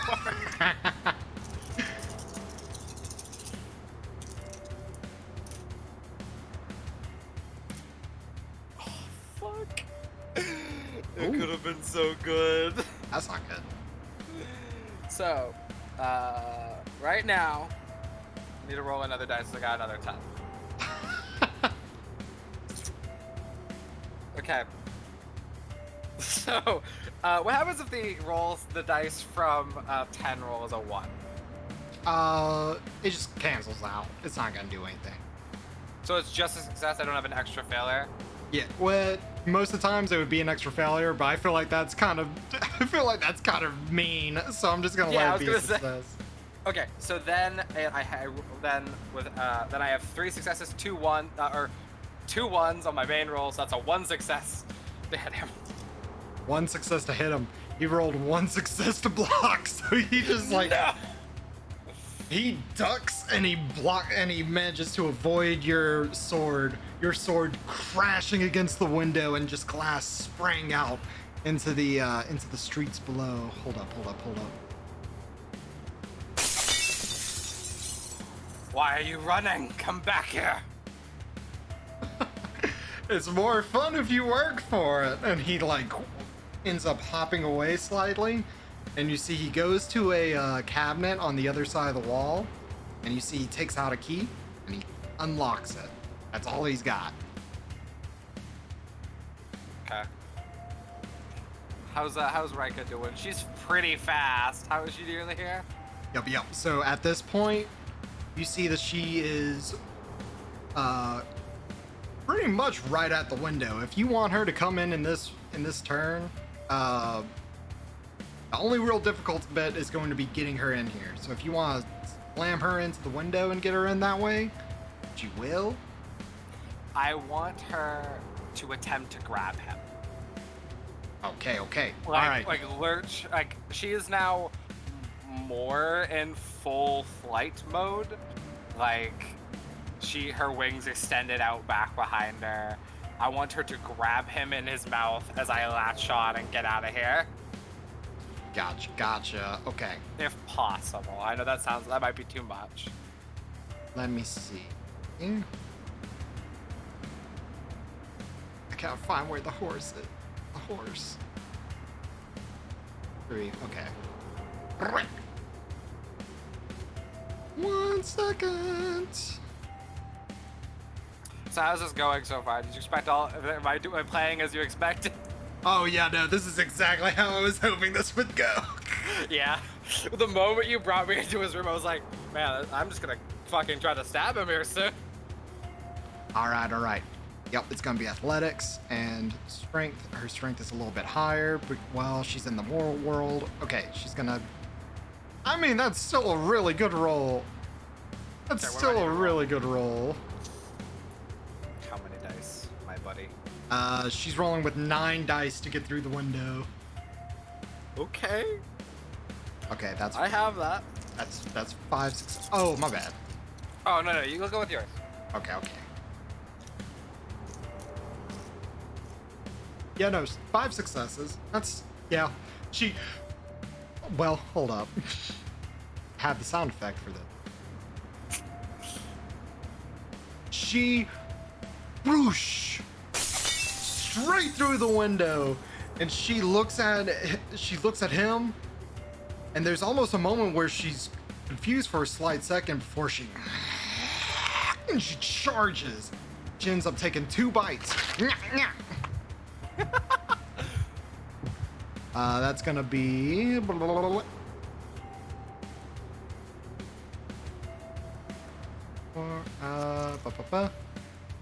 Alright, let's see if she's able to grab him. Oh, come on, Rika. Come on. Your name means competent leader. Please, or complete leader. Come on, you got this. Wait, did I just bring Zoe on? I did. Hey, Zoe.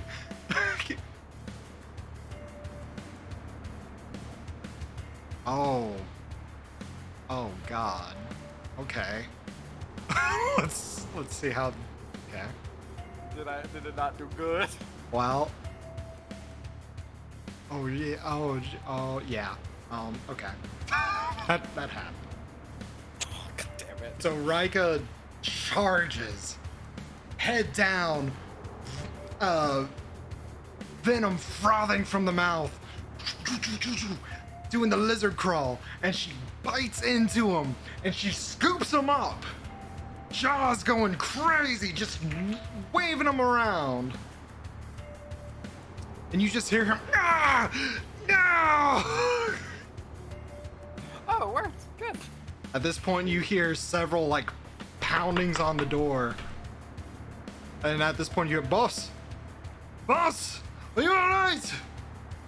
And you hear, like, shaking at the door, trying to get through the door handle. And can I? Well, it's now his turn. He's gonna try to break free. Let's see. Come on, Rika. Come on, Rika. Gonna be a. Okay. Oh wow, that's close too. So Rika got 3 successes. He has 3 successes, but he has 2 1s. Yes. So she grabs him and she's holding on to him. She ain't letting go. It's your go. I kind of like raise one hand up as I gesture for Rika to kind of like pull out of the building with him still in her jaws, and I grab onto her like leg as we leave. Okay, you, as the table is now close enough to the window that you can comfortably jump on it.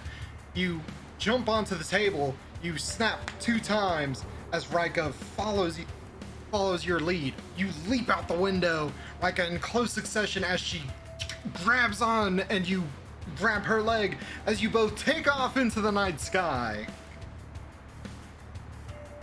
Now at this point, I'm going to roll a stealth roll for Rika,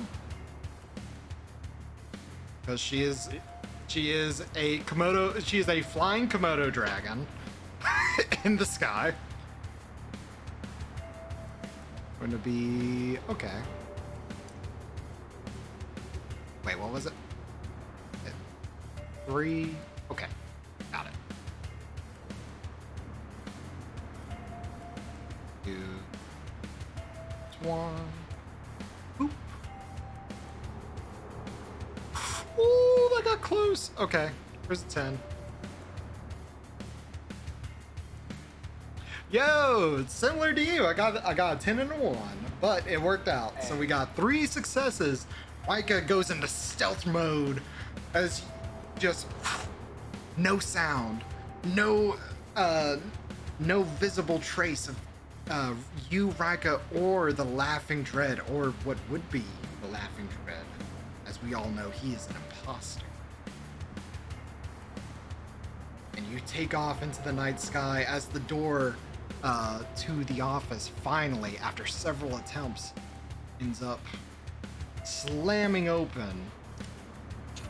Hold up, I think there's actually a sound for that in the... No, there's not. Aw, I really wish there was. That would have been really good.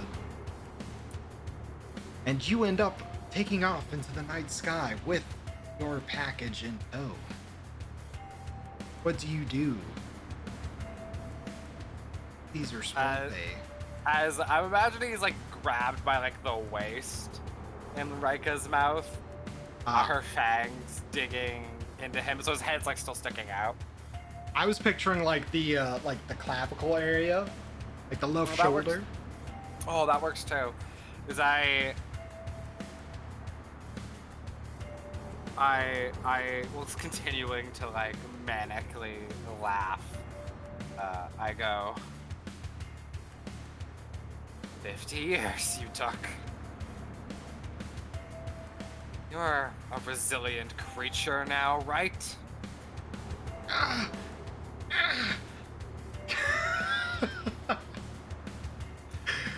wonder how resilient I can be.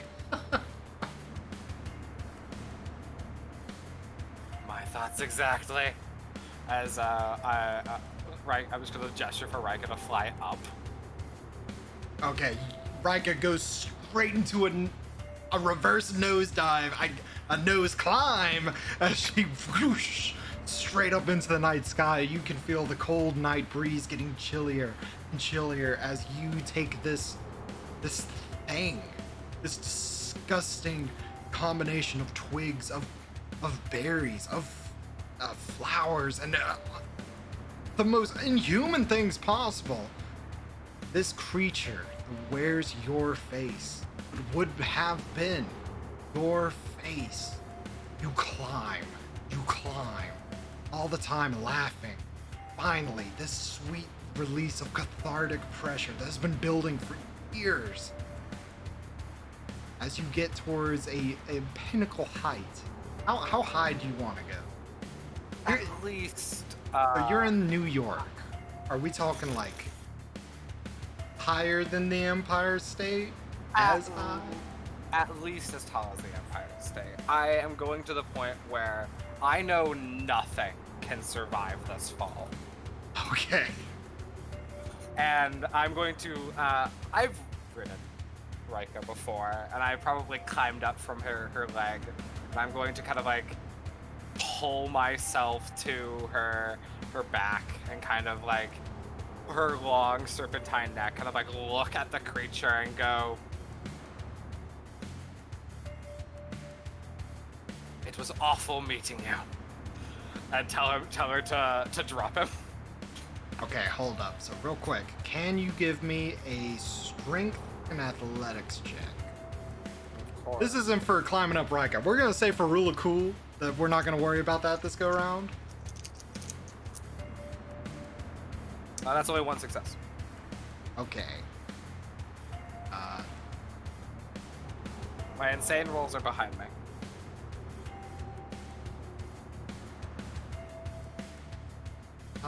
Let me double check. Okay. Is that one success? Yeah.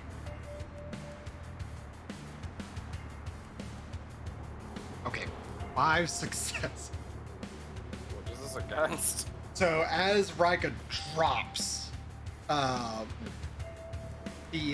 being that was the laughing dread, The false dread. he quickly grabs onto your leg, and he pulls himself up slightly just to look at you, and he says, "Remember me." And he lets go, arms spread, flying into the open sky. How long do you stay where you are? I watched him hit the ground. Okay, well, you're gonna have to fly with him. No, I know. I know. Okay, I'm going to like watch him fall as I can. Okay, there's a small. Would you say that with that comment, there's a small amount of creeping dread? Yes. Okay. Your heart reaching new levels of depths of just rapid permutation. You smack on Rika as she goes into a nosedive. A man on a Komodo dragon just skydiving towards this creature. This man. This thing in the form of a man. And just when you think, okay, I need to slow down, otherwise someone's going to spot me, you get Rika to fly straight up, even out, and you see the laughing dread, one final grin as he slams into the pavement, and you just see stick, twine, a pumpkin, a random pumpkin, straight across the pavement. It's done. The laughing dread, or at least the legend that was built up around this laughing dread, is no more. Now, there is only the one and only laughing dread. It's hard to ask, but what splatter? That's a good point. Do I have a splat sound effect? Yes, I want to hear him hit the ground. Gonna sound very similar to a second one. Let's go with this one. Oop, nope, that's not it. That's a Yeah, slap. that's not it. Hold up, I'm gonna look up a splat sound effect.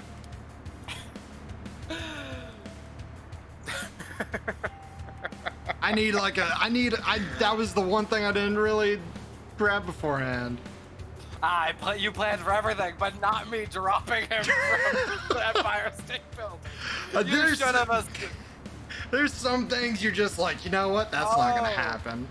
We're playing Changeling. World of Darkness Changeling? The Lost? I think this is what it's called, is what he's asking. Oh, yeah. Changeling the Lost.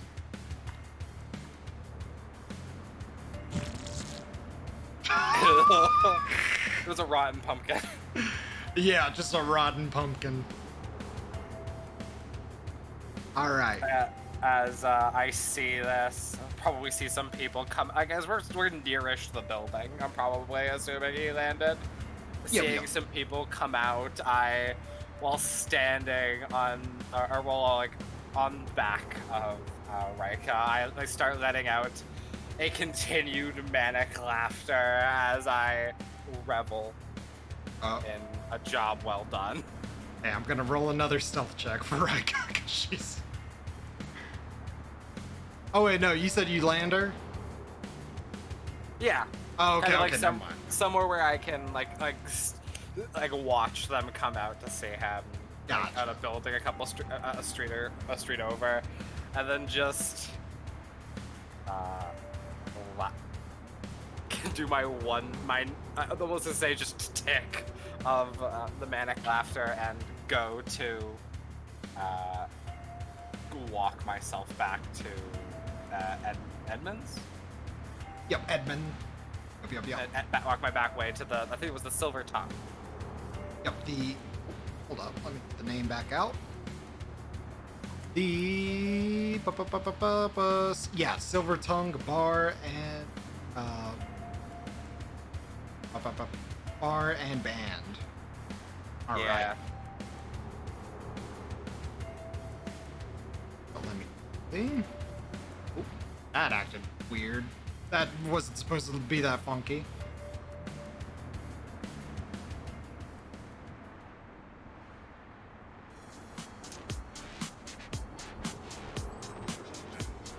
I really don't like that track. I'm just gonna turn that off.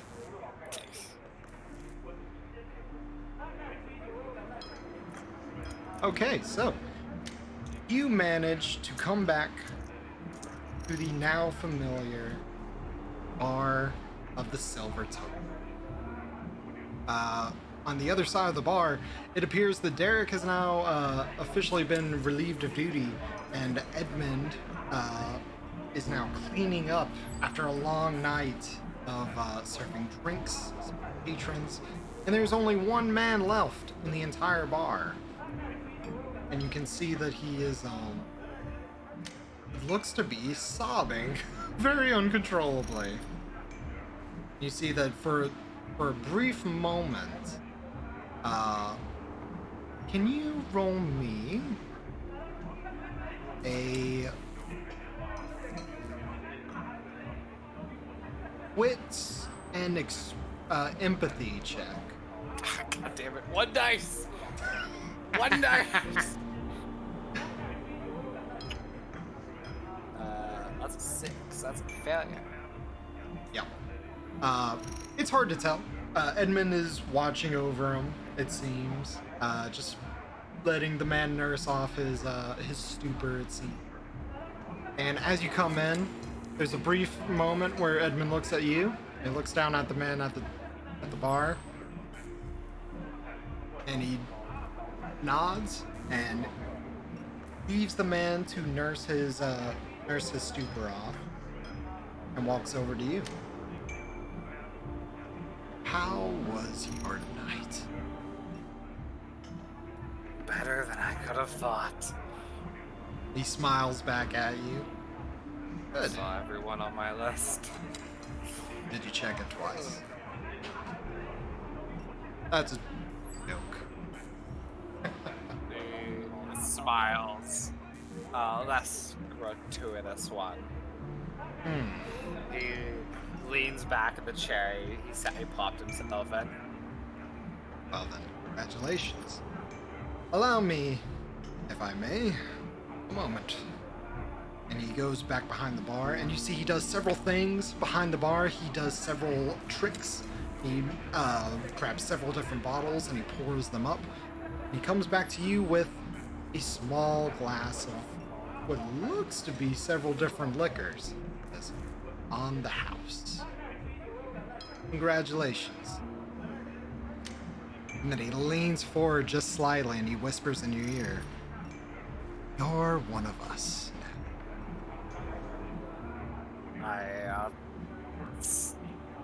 The kind of low laughter coming back as he raises the glass and downs it. Go and get some sleep. You've earned it. And with that, we're gonna call session! Hey, I had so much fun. What'd you think? So much fun. I'm glad. There was a couple moments I was like, oh man, I hope I didn't botch this. I was sitting here. I was sitting here the moment Clint showed up, being like, I made the right choice choosing to go gangster. Being a 60s gangster in the modern era was a good idea. You played it so well. You did like a really great job. I loved your portrayal of the character. I loved getting to see you kind of be this old man against them.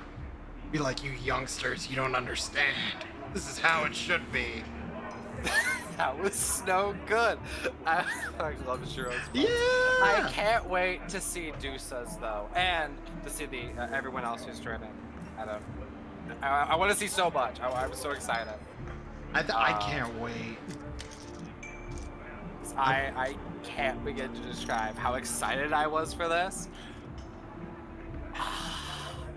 I'm so glad you had fun. That was my biggest thing. I was like, I gotta make sure Caesar has a good time. I had so much fun. Also, said it when it happened. Choosing Faye Mount was the best decision I made. I think if I didn't choose Faye Mount, I don't know how that scene would have ended. But both times, it was so good. I'm not gonna lie. I was curious how you were gonna get out, because I'm not going to lie. There were awnings. There were ways to get out of that office. Look, if you said I couldn't have summoned her, I was going to just fight my way out, or because I have iron stamina, just jump out the window. Yo, The only parts of my plan in that scene were I'm going to attack him. I'm going to threaten him in front of the two young gangsters.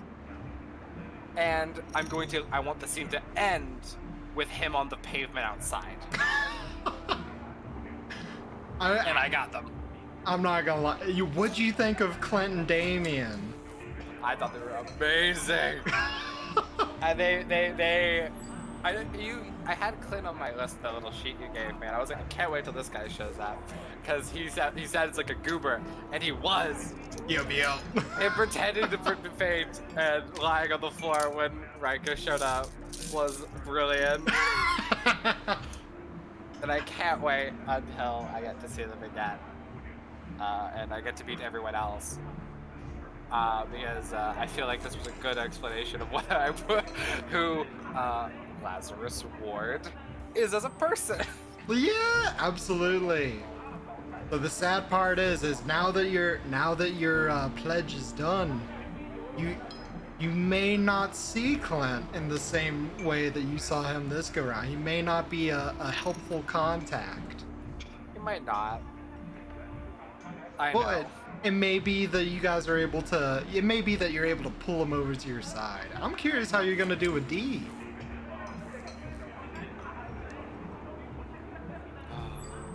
I like D. I think I have an idea who D is. All right. Well, we'll keep these theories to ourselves. Yes, I will. I won't spoil them. I'm so excited. Thanks for inviting me to this. No, absolutely. Thank you for being a part of it. I can't wait to have everyone in. It's gonna be so much fun. So, when's Juice's episode? Is it next weekend? I gotta get with Dusa about it. I think we might skip a week just to give people some time. But we'll see. I'm hoping maybe, I don't know.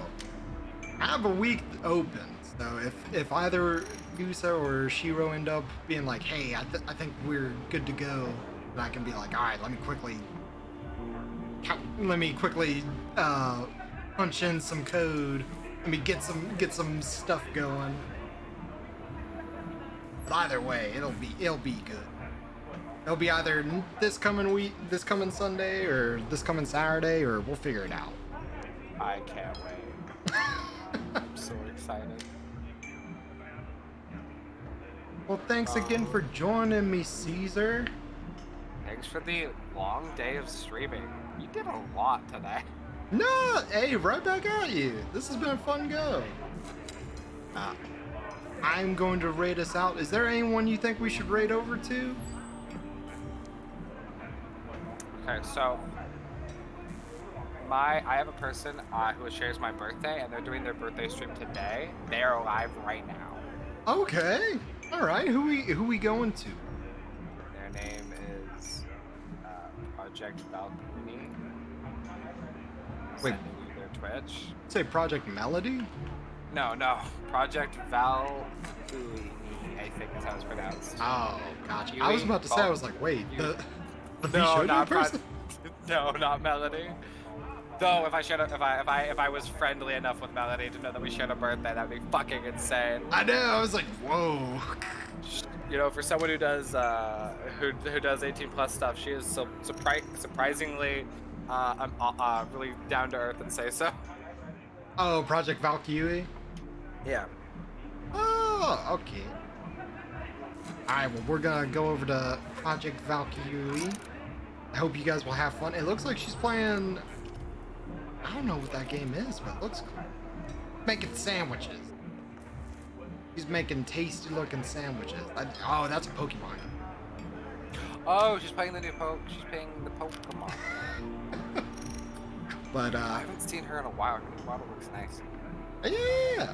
Maybe we'll have some sandwiches with her and chill out. Yeah. But everyone, have a good rest of your night. Be safe, and until next time, guys, this has been Orpheus. And Caesar. And Caesar. Bye.